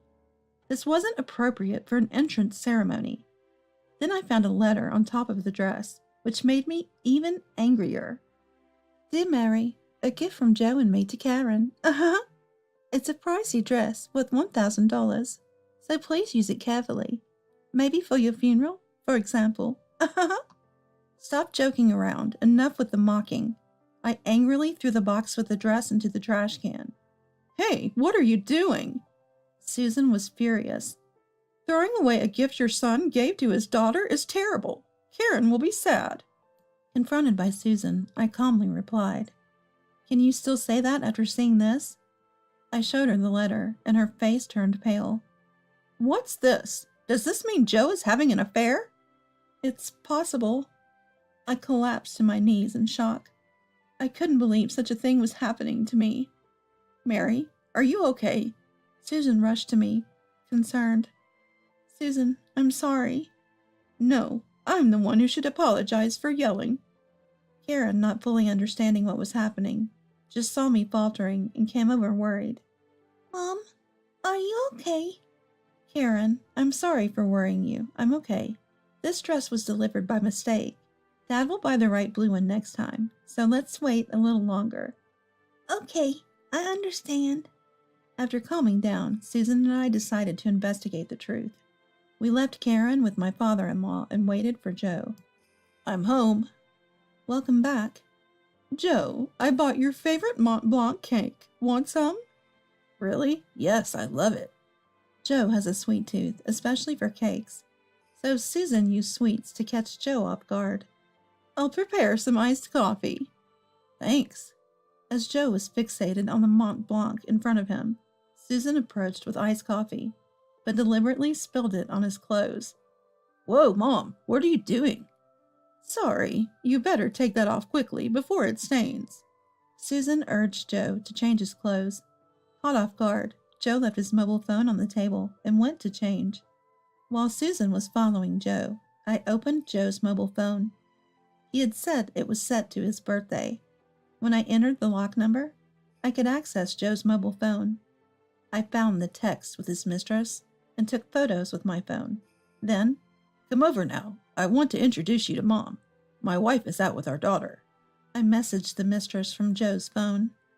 Immediately, a reply came. Finally decided to leave her and be with me? I'm so happy. Great, the mistress will come here now.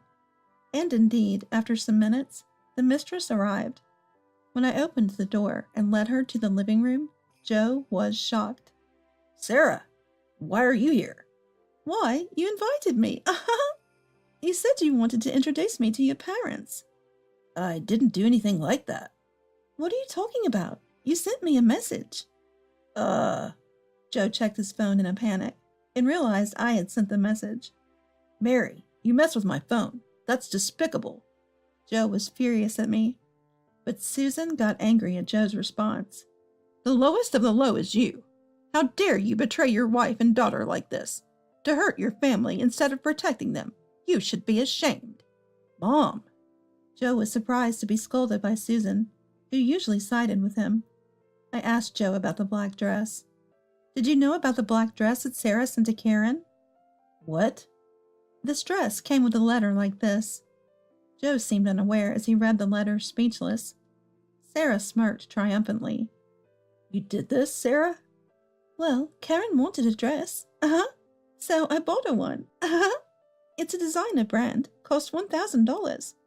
Are you insane? Making our affair public and even involving my daughter in it?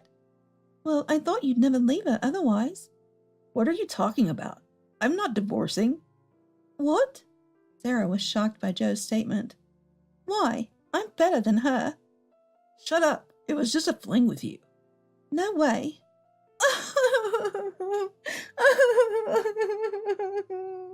Sarah broke down in tears. I realized how despicable Joe was. So I told him, we're obviously getting a divorce. What? Do you realize what you've done? You've betrayed our family. I never want to see you again.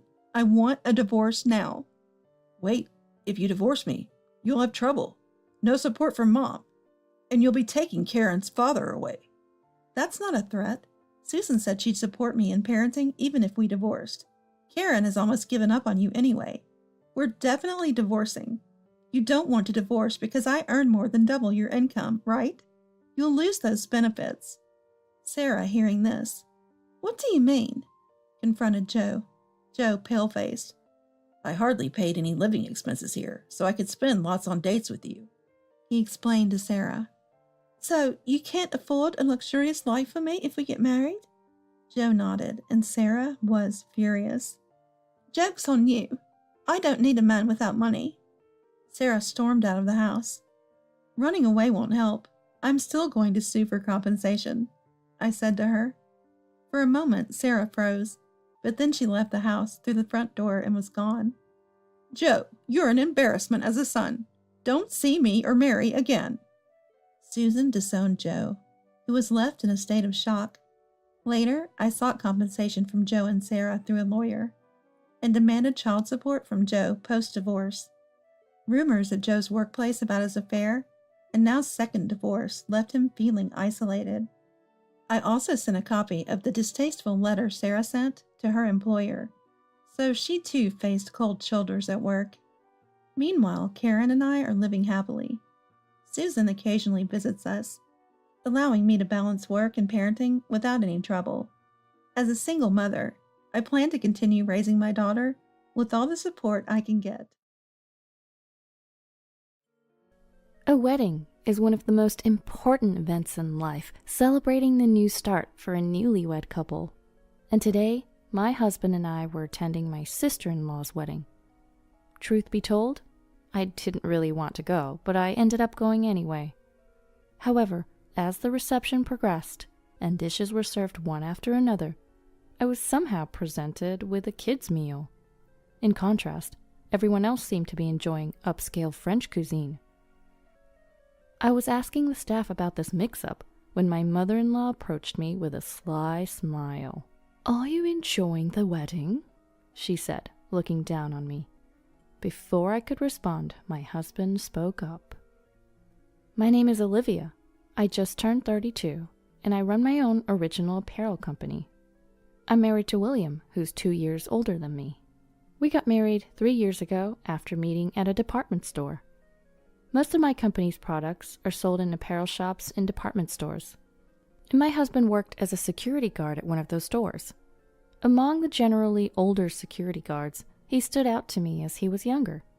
I was 27 at the time, and he was 29. He was muscular, but still looked slender. I learned after we got married that he used to be a firefighter, but retired early due to a lung injury sustained in a fire. We met every time I went to pitch my products at the employee entrance, and he eventually asked me out to dinner. I was single then, and one thing led to another, leading to our relationship, and we got married 2 years later. Life with my husband is joyful. We hardly ever argue. However, the challenge is that we're both busy with work and have little time together.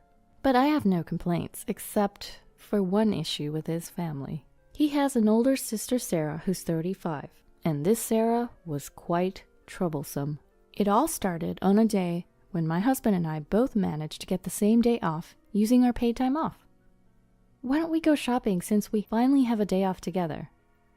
"Sounds great. I've been wanting new shoes, so that's perfect." We rarely have the same days off due to my role as a business owner. I can't easily take time off, and it's my fault. As the owner, it's harder for me to take days off. Naturally, in a sense, I have the least priority taking days off. Plus, my daily tasks often keep me busy until the morning. As a result, I usually miss my husband when he leaves for work in the morning. But when we were finally set for a date, our doorbell suddenly rang at 7 a.m. "Who could it be at this time?" my husband grumbled as he went to answer the door. Then, "Hurry up and open up!" someone was yelling. "Sis?" he exclaimed, and I followed him to the door. When we opened it, there stood my sister-in-law, Sarah, with a suitcase. "Sarah, what brings you in at this hour?" We were completely baffled. Then, with a nonchalant expression, she said, "Let me stay here for a while, okay?" "Excuse me? What do you mean, sis?" Naturally, we were perplexed. She just showed up out of the blue, asking to stay as if it was the most natural thing.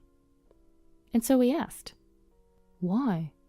What's going on? You didn't even tell us you were coming." "Well, I'm getting married soon, and the venue's close to your home. It's a hassle to come all the way here for venue inspections and dress fittings. Then I remembered you both lived around here," she said, and started to barge in. I immediately objected. "Wait, we finally have a day off together, and we were about to go out." Hearing this, Sarah's face suddenly brightened, and then, "Oh yeah? Where to? Shopping?" she said, getting excited. My husband and I exchanged a look. Don't tell me you're planning to come with us," I asked hesitantly. "Why not? Is there a problem?" she retorted defiantly. At her audacity, my husband and I were dumbfounded. Then she added, "I want to go look at baby stuff. I want to make sure I'm ready for the baby." She seemed all set to tag along, taking the lead while we stood frozen at the entrance. "Come on, let's get ready. We'll leave by 9 a.m. How are we going? By car? My husband's face darkened at her self-centered attitude. I rarely see him look so gloomy, but it seems he's never gotten along with his sister. He mentioned they used to fight a lot as kids. Is there any way you can leave? William and I just want to enjoy our day off together. Sarah glared at me and snapped. What? You want to exclude me? Wait, you're from a single mother family, right? Yes, I am. So what? Ugh, figures. I've known some people from single mother families, and they lack empathy. They always look down on others. Her words were ironic, as she was looking down on me while saying that. She just claimed that single mother families produce judgmental people, and was she not doing exactly that? Unlike me, she had both parents. Her whole perspective was a baseless stereotype, and it infuriated me.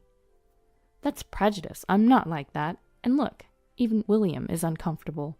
I looked at my husband, and he was glaring at his sister. What's up, William? You got something to say to your own sister? She taunted him. Of course I do. Please just go home.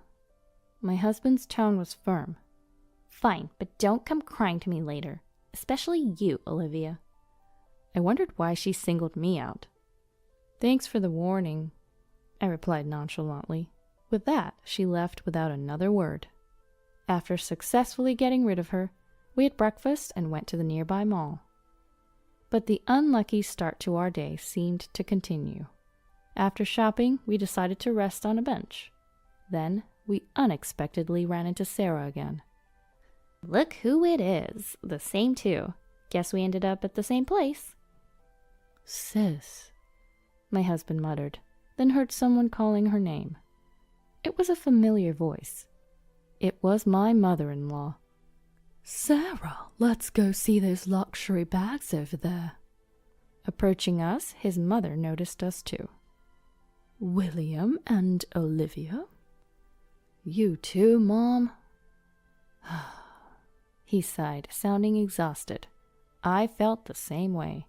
Dealing with his sister was hard enough, but his mother made it worse. Why? Because she's simply unpleasant, and she quickly showed it. Is that bag from Infinity Tread Shoes? She pointed at the shoe store bag my husband was holding. Yeah, it is. She and his sister exchanged looks and laughed. Since when do you wear such cheap shoes? Look at ours, matching luxury brand shoes. William, choosing the wrong partner brings misfortune. Their contemptuous gaze was mostly directed at me. It was clear I was the main target of their disdain. You talking about me? I asked impulsively, to which my sister-in-law replied. I wonder if we are. Dodging the question, she hurled insults at me. Then my husband interjected. Enough! Mom, your consistent bragging about wealth has always been embarrassing and annoying. He was angry, a side of him I had never seen. His job as a security guard lent authority to his voice, but it seemed to have no effect on these two. William, you were born into a wealthy family. Are you okay with this? Being with this uneducated, poor woman? Education doesn't matter much these days, and Olivia's... Despite them being his family, he prioritized defending me. That alone made me happy and strengthened my trust in him. But the two, faced with his opposition, cut him off before he could finish. That's not true. Dad got his job at a major company because of his education. He's even the vice president now and will soon be president. William, you graduated from a famous university and yet you're with a woman like this. You've really fallen. My mother-in-law and sister-in-law treated me as an outsider, steering the conversation their way. Despite my husband's retort, they showed no remorse. To me, their nature seemed utterly rotten. How much do you earn? By the way, my dad earned 100,000. 120. Before I could finish, my sister-in-law interrupted. Wait, 120 a month? She laughed mockingly and continued. Sorry, I should have been more considerate. That must be tough, especially for a dropout. Hey, enough. My husband tried to interject, but my sister-in-law placed a hand on his shoulder, and then, well, good luck, Sarah said. My husband was visibly angry. I felt a surge of hatred inside me. but these two seemed oblivious to our feelings, continuing the conversation at their own pace. Oh, you both better attend the wedding. Mom's preparing a grand event. Yes, we're sparing no expense for our darling daughter's wedding. You are coming, right, Olivia? The pressure from my mother-in-law felt like I couldn't say no. My husband, being family, would obviously attend. I guess it's okay if he's there. Reluctantly, I agreed to go. If my husband weren't there, I would never attend such a wedding. The day of my sister-in-law's wedding arrived. I finished my piled-up work, and even got a new dress with my husband for the occasion. Arriving at the venue, it was clear my mother-in-law wasn't exaggerating. The luxury hotel, the huge ballroom, decorations, and the size of the wedding cake all spoke of extravagance. You both made it. My mother-in-law perched us upon arrival. Not that I wanted to make it. This was probably my husband's true feelings, showing an uncharacteristic wary expression to his mother. This wedding cost $100,000. We have 500 guests, and the meal is a special course by a top chef. Impressive, isn't it? Only we could do this. She looked down on everyone, but passers-by only offered polite smiles and nods. I was appalled by her need to flaunt her status. Why didn't you spend this much on our wedding? My husband's words reflected our reality. Our wedding was modest, costing $20,000. Therefore, it was a simple wedding with only relatives and a few friends invited, but I was still happy with it. I was content. But in terms of treatment, it was indeed unfair. After all, my husband is her blood-related son. What are you saying? Sarah's fiancé, Alex, will soon work directly under Dad. Directly? Of course. When Dad becomes president, he'll be groomed to be a key player in the company. It's only natural we welcome him appropriately. Saying this, my mother-in-law laughed proudly. While we were talking, my father-in-law joined us. Emily, it's almost time for Sarah and Alex to make their appearance. Aren't you going to take pictures in the front row? It felt like he was putting an end to our conversation, but it seemed he too was at odds with us. After speaking to my mother-in-law, he turned to us and said, It's been a while, Olivia. You should feel honored just to be invited to such a lavish wedding. You'll probably never experience anything like this again in your life. Unlike my mother-in-law, he spoke calmly, but his words were laced with condescension. My husband couldn't help but retort. Why do you have to say it like that, Dad? My father-in-law replied with a cold expression. Don't get me wrong, I never approved of your marriage. Remember the conditions I set? My husband glanced at me briefly before looking away. What? I had never heard what was about to be revealed. The fact that our marriage was never approved by his dad was new to me. Turning away from me, my husband spoke weakly. Graduate from a famous university, earn over $100,000 a year. That's right, you remember well. And Olivia? Turning his gaze briefly to me and then back to my husband, he continued. Olivia did drop out, but it doesn't matter. She's making money. Before my husband could finish, my mother-in-law interrupted him, shouting, Daniel, look, Sarah has finished changing into a second dress, she shouted loudly towards us. If it weren't for the fact that this was her daughter's wedding, such behavior would surely have warranted complaints for being disruptive. Others glanced at her, forcing smiles. Called by my mother-in-law, my father-in-law said, We'll talk about this later, and left the scene. My husband murmured, Olivia's much more amazing than you think, Dad, as he watched his father leave. I felt comforted, knowing he thought so. No matter what, he was on my side. That truth alone lifted my spirits more than anything. When the bride and groom appeared, the hall erupted in applause. The feast began with my sister-in-law's announcement. We have a special course prepared by a top chef today. Please enjoy it. After her words, the waitstaff began serving the food. However, my mother-in-law and a server were arguing close by. Are you sure about this? Yes, just do it. I understand. The the server left looking uncomfortable, which I soon realized was the preparation for a prank on me. With the large number of guests, serving the food took time, and when my meal finally arrived, I was taken aback. Huh? In front of me was a kid's meal. I immediately asked the server, "Excuse me, but there must be a mix-up." I questioned calmly, despite thinking such a mistake was unusual. The server looked at me uncomfortably, the same one who had spoken with my mother-in-law earlier. "Can you replace it, please?" I added as the server remained silent. Finally, he spoke. "This isn't a mistake. I was instructed to serve you the kids' meal." "What?" My voice of surprise made my husband join the conversation. "What's wrong, Olivia? Why a kids' meal?" He too was surprised to see my meal. Why is my meal different from everyone else's?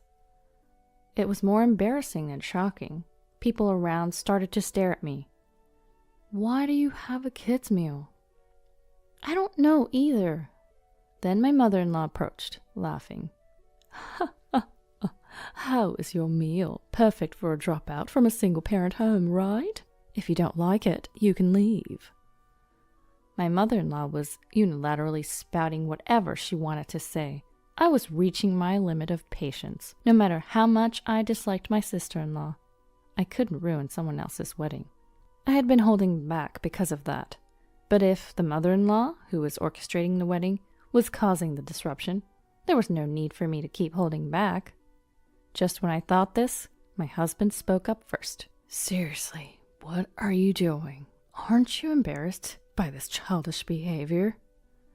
His tone was calm but filled with anger. His eyes weren't smiling. I had never seen such a cold expression from him, as if he was looking down on an inferior creature. "What? Childish? What are you talking about?" My mother-in-law feigned ignorance, but my husband didn't let her get away with it. "This. Everything. Why serve a kid's menu to an adult? It's obvious Olivia wouldn't order such a thing." Then my mother-in-law retorted, her face turning red. "Marrying a poor woman and you dare to talk back to us. You've become a mere commoner since you married her, away from our late path." What a terrible way to speak. Though the notion that wealthy people are superior exists everywhere, my mother-in-law seemed to exceed that by far. I interrupted their conversation and spoke coldly to my mother-in-law. "True, I did drop out.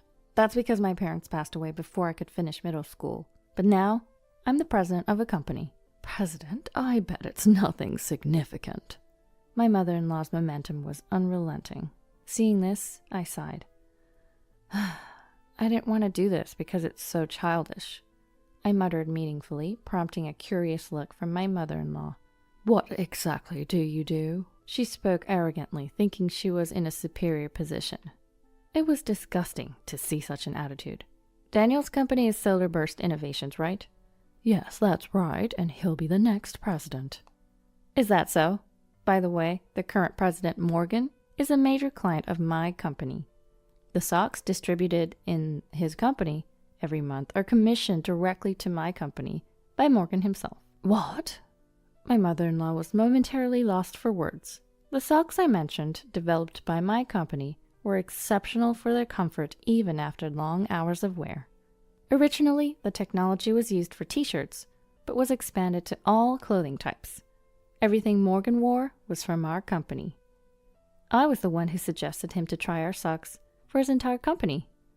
Then he told me that he would provide our socks to his employees. Since then, our relationship with him has been close, professionally. As mentioned, everything he wore was made by our company. That means even if you boast about your husband becoming the next president, if I report to Morgan about you, that might just remain a dream. As I said this, my mother-in-law's face turned pale, as if her fever had broken. "You know him, the president of my husband's company?" "Did you know? Morgan didn't go to high school either." "What?" "He's one of those uneducated people you despise. Shall I convey your words about the importance of education to him exactly as you said them to me?" When I said that, my mother-in-law pleaded, "Please, no, don't do that." Her demeanor completely weakened. People like her crumble easily when they realize their power is threatened. As my father-in-law rushed over, I repeated the same to him. Daniel, I'll advise Morgan not to make you the president. Please don't do that if that happens. Does your pride not allow it? My onslaught was relentless. I was surprisingly calm while confronting both of them. As I stood up to my in-laws, the surrounding crowd became noisy. Of course they did. Trouble had started just as the meal began, and only our table's progress had stopped. Sensing the commotion, my sister-in-law approached our table. What's all this fuss about? Unaware of the situation, I bluntly told her. Sarah, by the way, I make over $120K a year. My business is stable thanks to that. I didn't tell you the other day because you interrupted our conversation. Upon hearing this, my sister-in-law's face contorted. She stood frozen, gripping the hem of her dress. After I fought back, the entire in-law family looked as if their souls had been sucked out in an instant. So everything we've been doing to you is, yes, just harassment towards me and self-destructive acts that undermine Daniel's position. As I declared this, my mother-in-law suddenly changed her attitude and knelt on the floor. She clasped her hands together. I'm sorry, please, I beg you, forgive me. Seeing her, I wondered if she had any pride left at all. Her readiness to get on the floor so easily seemed almost refreshing, but it still wasn't a reason for me to forgive them. No, I won't. You've judged and insulted people based on their appearances. You should face the consequences. Please, we've almost used up our savings for this wedding. If I don't become president and get a higher salary, we'll struggle financially. My father-in-law got on the floor, following my mother-in-law's example. My sister-in-law watched with a powerless expression, and then asked weakly, Huh? Dad, you're out of money? Yes, I used all I had for this wedding as a gift to you two. What about our honeymoon funds? Alex's promotion? Her voice trembled. But she was only lamenting her worsened position, disliking being brought down from her pedestal. It was all about her own convenience. She wasn't trying to solve anything by herself, always depending on others. Wait, you boasted about being wealthy and were planning to go on your honeymoon using your parents' money? How shameful. What did you say? My sister-in-law retorted, but she had nothing more to say. To all three of them, I declared, real wealthy people and celebrities don't brag about themselves. In other words, you're all just fakes. Know your place. Oh. My harsh words completely disheartened them, and my husband murmured his admiration. After that, of course, the wedding was no longer feasible, and we suddenly had free time.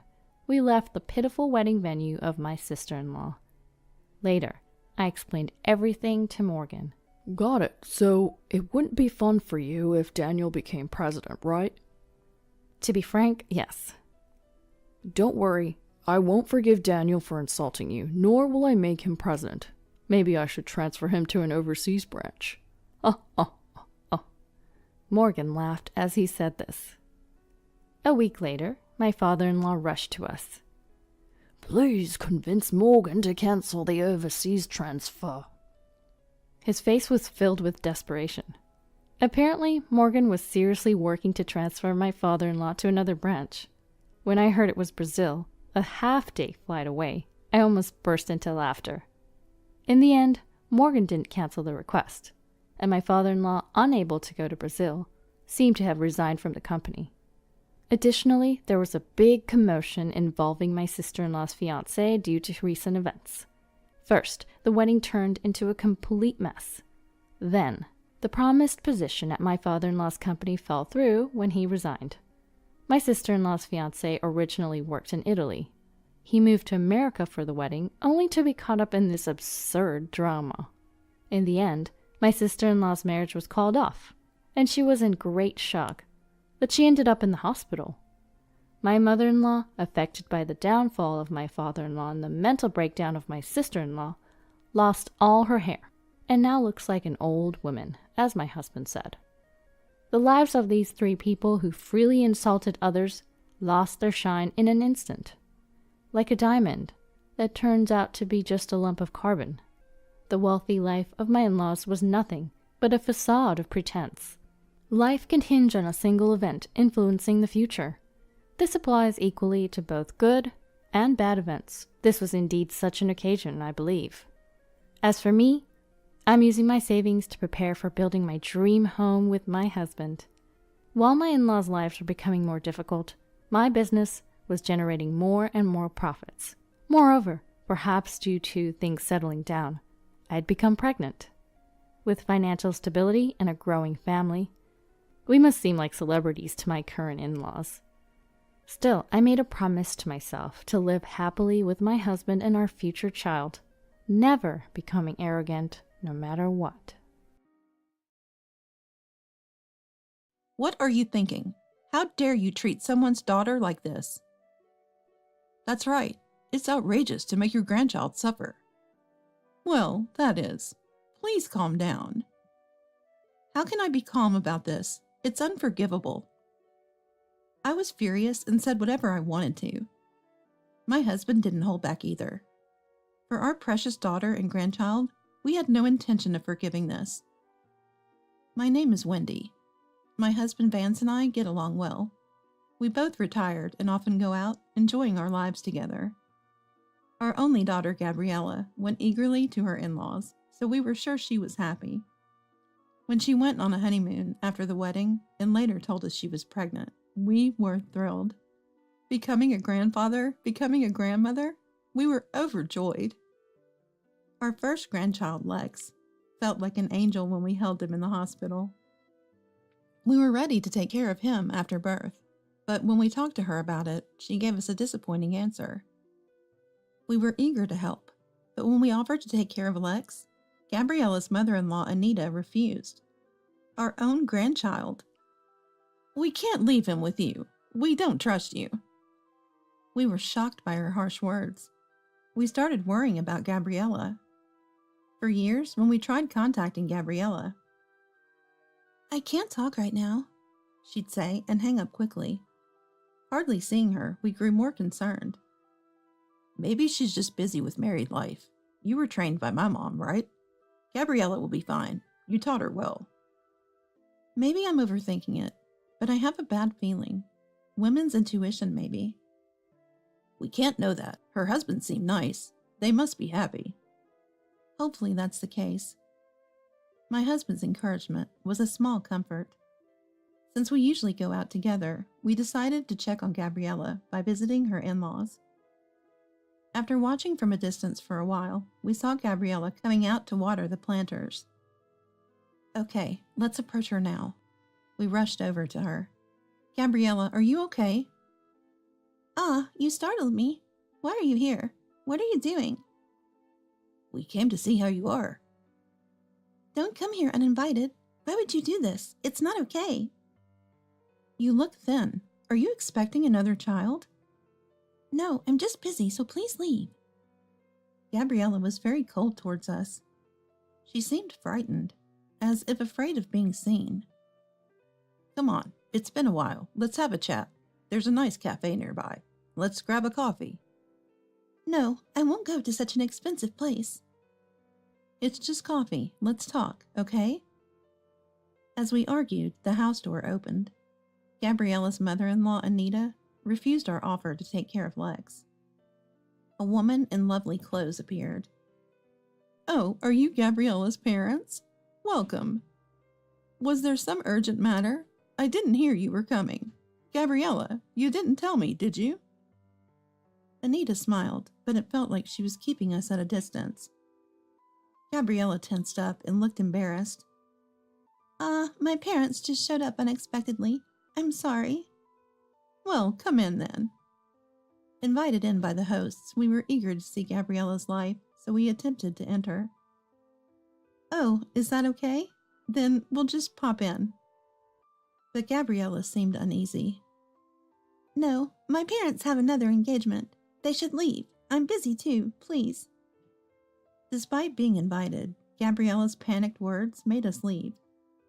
Finally, at her earnest plea, we reluctantly left.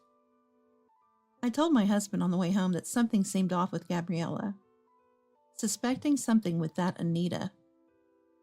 It seemed my worries were spot on, and I was filled with anxiety. worrying day in and out about Gabriella. My chronic heart condition worsened, and I ended up bedridden. Then, unusually, a call came from Gabriella. When I answered, Anita was on the other end. "I'm sorry for not paying attention last time. Please come over again. We'll invite you." Anita had her good points after all. Invited by her, I felt relieved, thinking I'd go once I felt better. This might even help with my illness. When I felt a bit better, my husband and I accepted the invitation and headed to Gabrielle's in-laws' home. It was a well-kept house, so we prepared a gift and planned to greet them properly. "Hello, thank you for having us." However, the one to greet us was Anita, standing like a guardian deity at the entrance. She looked terrifying, like a demon, and I was a bit intimidated. What was going on? Hadn't she invited us? "Excuse me, but it's inconvenient today. We're about to have dinner. We haven't prepared enough for both of you, so please leave."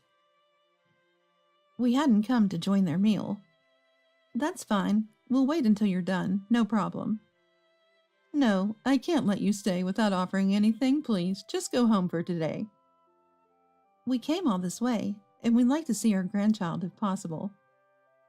"That child is still out at a friend's place. Probably won't be back for dinner." Anita seemed to be hiding something, inviting us, yet turning us away, not letting us inside. What was going on in the house? Was Gabriella safe? I felt like a detective or a cop trying to peek inside. "Can't we do something? Last time I couldn't even see my daughter properly. We just want to talk." "Well, your daughter is independent now, so there's no need to meet so often." "Oh, come on, please." "I already told you we're about to eat. Or are you planning to join us? We don't have enough for you." After a few back and forths, we ended up defeated by Anita's pressure and had to leave. I had hoped to talk with Gabriella after so long and felt disappointed. On the way home, feeling sad that we couldn't meet Gabriella, my husband gently patted my shoulder. He understood me, being my life partner. "It's okay. They have their reasons. Even if we can't meet Gabriella as we wish, it's fine as long as she's doing well." "Well, last time I saw her, she looked so thin. I'm really worried." Maybe she's dieting." I should be the one dieting, not Gabriella. She's always been slim. Did she change her mind after marriage? "Dieting? Our Gabriella? The one who loves to eat?" Maybe she decided to diet after getting married. "Yeah, she always liked fashion. Maybe her thoughts changed." "Right. Don't worry too much, Wendy. If you collapse again, that's what worries me." "Don't worry about me. I'm fine."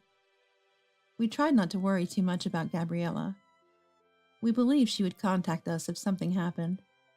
Days later, we saw Gabriella and Anita at the supermarket. My husband suggested not to approach, but I was too concerned seeing them. They were talking at the meat section. "Anita, please, at least for Lex." "Are you defying me? Who do you think you are?" "Lex is a boy, just started elementary school. He needs to build strength." "How much do you think that costs?" Eavesdropping, I couldn't understand what they were talking about. It seemed like they were speaking in a way that others wouldn't understand. I wanted to approach them, but my husband stopped me. We argued back and forth, getting nowhere. My husband said, "Interfering in others' quarrels is difficult. Every family has its own way." Gabriella, pushing a cart, looked lonely and seemed to be shopping under Anita's direction. Her figure from behind seemed to have lost all hope. My heart ached again. My worries grew even larger. I tried to explain this to my husband with all my heart. "Hey, something is wrong. This might be serious. We might be in a weak position since our daughter and grandchild are taken, but we need to do something." Maybe you're right. But what can we do? We have no evidence." "That's the problem. Gabriella won't talk, and Anita pretends not to know." "Let's observe a little longer. We might be able to do something. Wait for that chance. You never know when it might come." "Okay, let's do that. For that, let's come here again." "Yes, that's a good idea. For Gabriella and Lex, let's keep trying." we decided to regularly observe the children at the supermarket. But we hardly ever saw them. They might not come to this supermarket often. We also wanted to see Lex, so we waited at the school gates. With so many elementary students, it was hard to find Lex, whom we hadn't seen in a while. Meanwhile, our daily routine had completely changed. On the other hand, Gabriella, unable to get through to Anita, seemed to be trying to discuss her son with her husband Sid, despite being busy. Sid, I need to talk to you about something. I have dinner with the manager tonight. No time to talk. Despite Gabriella's desperate plea, busy Sid seemed not to care about home matters. It's about Lex. What, is he in his rebellious phase already? Even when Gabriella tried to explain, Sid would say irrelevant things. No, the doctor said his growth is slow. Don't you see? Lex is smaller than other kids. That's not true. Isn't that just individual differences? No, it's about nutrition. He isn't getting enough. Just feed him properly. That's your job, right? I want to talk to you about your mom giving Lex some meat. Impossible. I'm busy. No time for that. I have to go now. I'm leaving Lex to you. Gabriella worried so much about Lex, but Sid seemed indifferent. As we worried, Gabriella also struggled, feeling Sid's heart drifting away from them. She was convinced that if this continued, things would get worse, and she began to think of ways to change the situation.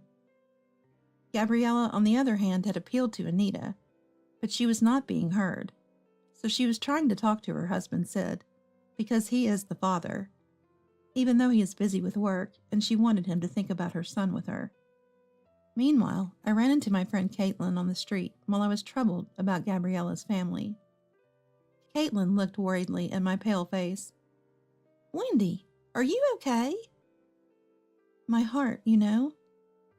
Really? Take care. Don't overdo it. Thank you, but I have to go to the community center.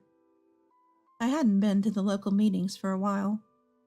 Caitlin had always helped me, and neighborhood relations are important. Actually, there's something perfect for you. Oh, what's that?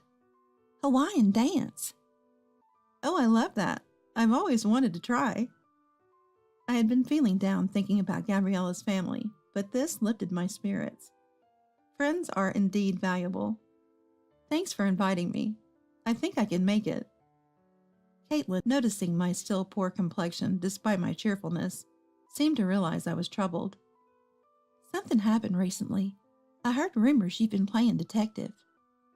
Detective? Caitlin looked at me curiously. I love detective and crime dramas. I've always wanted to try surveillance. Maybe I can help you. What? Detective? Crime? No, you see, watching at the supermarket, staring at kids. It's like something out of a drama. How do you know? I was flustered. If Caitlin had noticed, maybe Anita knew about our actions too. Well, it's obvious, isn't it? We're friends, and your unusual behavior stands out.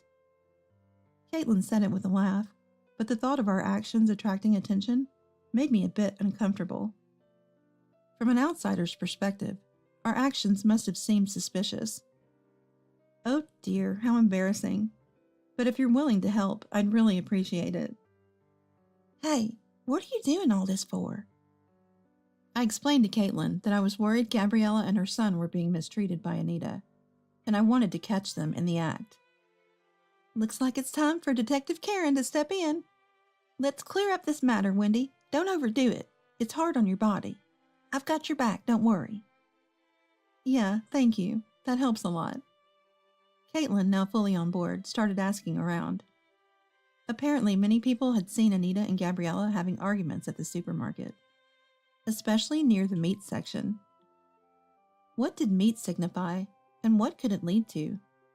With Caitlin's help, I had to gather more evidence.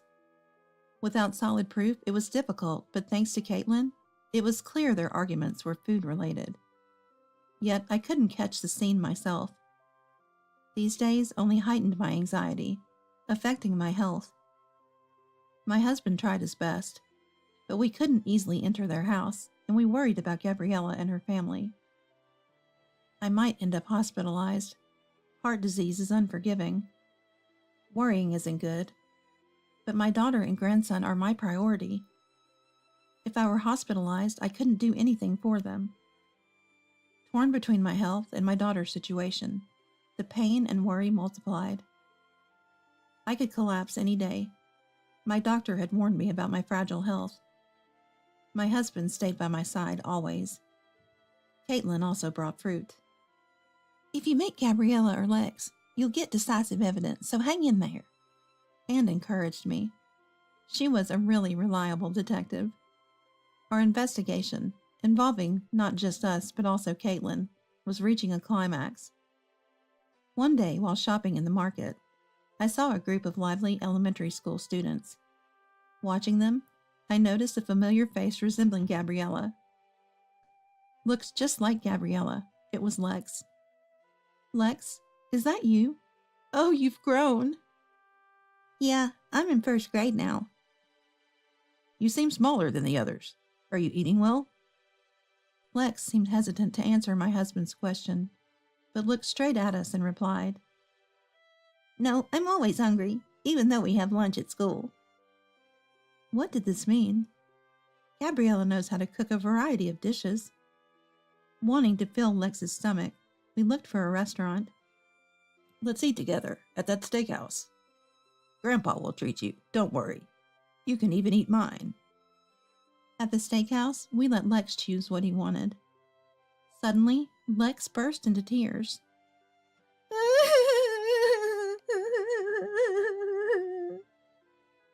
So loud that we hurriedly apologized to the other customers.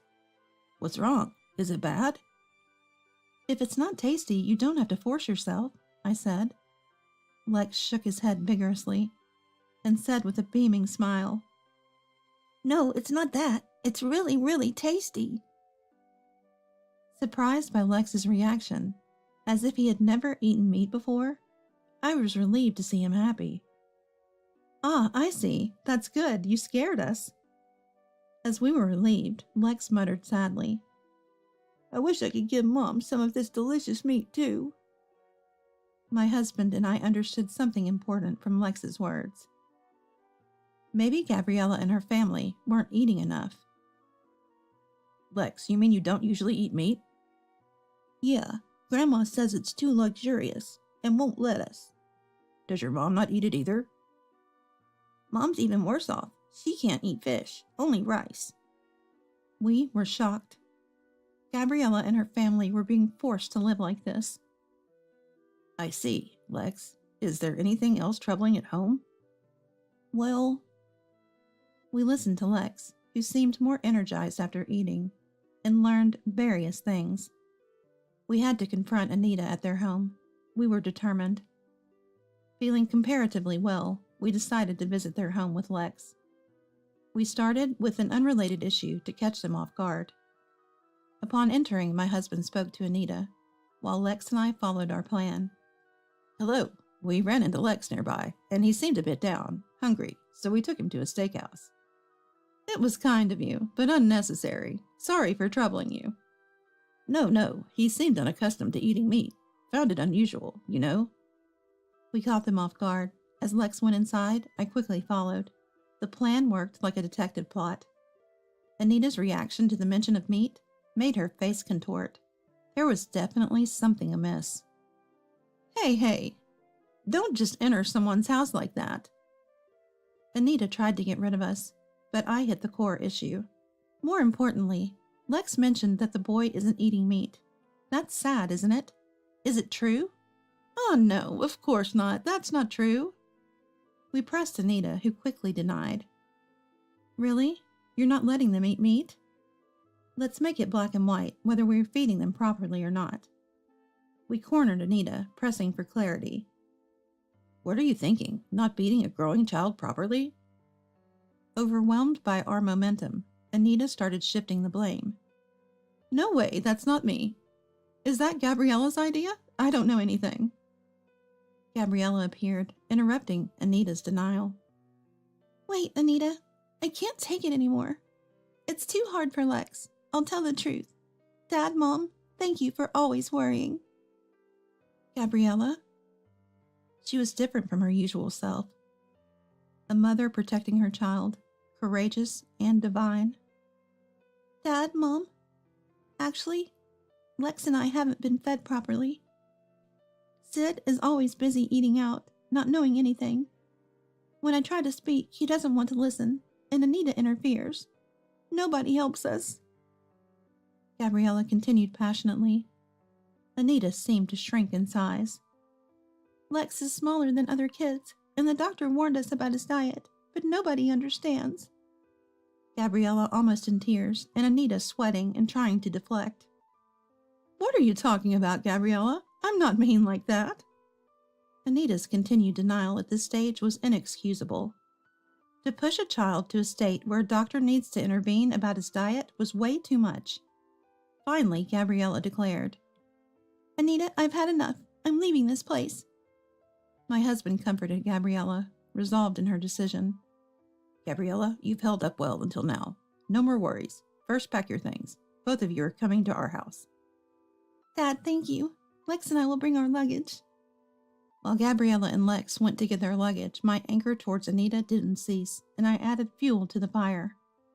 It must have been a painful realization for Anita. What are you doing? It's as if Gabriella is a mere servant. This is not something a decent person does. I'm terribly sorry. Anita, who'd been looking down on people, was now humbled, almost unrecognizable. What were you thinking, treating someone's daughter like this? That's right. How could you make even your grandchild suffer? He's only in first grade. But that is, please. Dad, Mom, calm down. Calm down? How can we? Unforgivable. Why did you do such a thing? Confess. Demanding calm after such terrible actions was audacious. Treating your daughter like a servant and your grandchild suffering from malnutrition? How could you have done such things? I need to hear it from you to even consider forgiveness. Okay, I'll tell you. I'm in a bit of debt. I thought if I didn't buy meat or fish for Gabriella and Lex, I could save some money. I'm sorry. What a selfish and trivial excuse. I was completely appalled. What? You caused our precious daughter and grandchild such hardship over something so petty? Were you the only one eating meat? That's terrible. We could even take you to the police, you know. Please, anything but that. I'll do anything to apologize. Please don't tell the police. Please forgive me. Anita, utterly defeated by our words, deeply apologized with tears. Gabriella, who had witnessed everything with her packed belongings, ran towards us when Anita submitted. Dad, Mom, I'm sorry. I hated being so cold to you. No need to apologize. We figured as much. You're a kind and dutiful daughter. You couldn't truly be cold-hearted. The debt Anita was trying to repay by skimping on Gabriella and Lex's food expenses was incurred from buying luxury clothes and accessories for herself, ballooning beyond her control. Even her own son, Sid, was shocked by the amount of debt, and amidst his busy work, he ran away with his belongings. The relationship with Gabriella had also deteriorated, leading to a divorce between Sid and his neglectful behavior. Anita, abandoned by her son, sold the house hoping to pay off some debt, and moved into a small apartment. She wandered aimlessly through a life of debt, working day and night. Meanwhile, we joyfully welcomed Gabriella and Lex into our home. How is it? Do you both like it? It's delicious. I can't believe we get to eat so much meat, Mom. I'm glad. The meat is great, but the salmon and fatty tuna are delicious too. Thank you both. There's plenty more potato hamburgers too. We fed them plenty of meat and fish. Perhaps due to this, Lex grew taller, and Gabriella, who had been thin, seemed healthier and her complexion improved. Indeed, eating delicious food is essential. Now both of them have regained their spirits and are enjoying and learning various things with us. Being able to witness our grandchild's growth up close is profoundly moving. The days spent walking around like a detective near Gabriella and Lex were not in vain. I am immensely grateful to Caitlin, who supported me. With the problem resolved, my stress vanished, and my health improved so much that my previous hospital concerns seemed like a lie. Now we are enjoying our happy, smooth sailing days.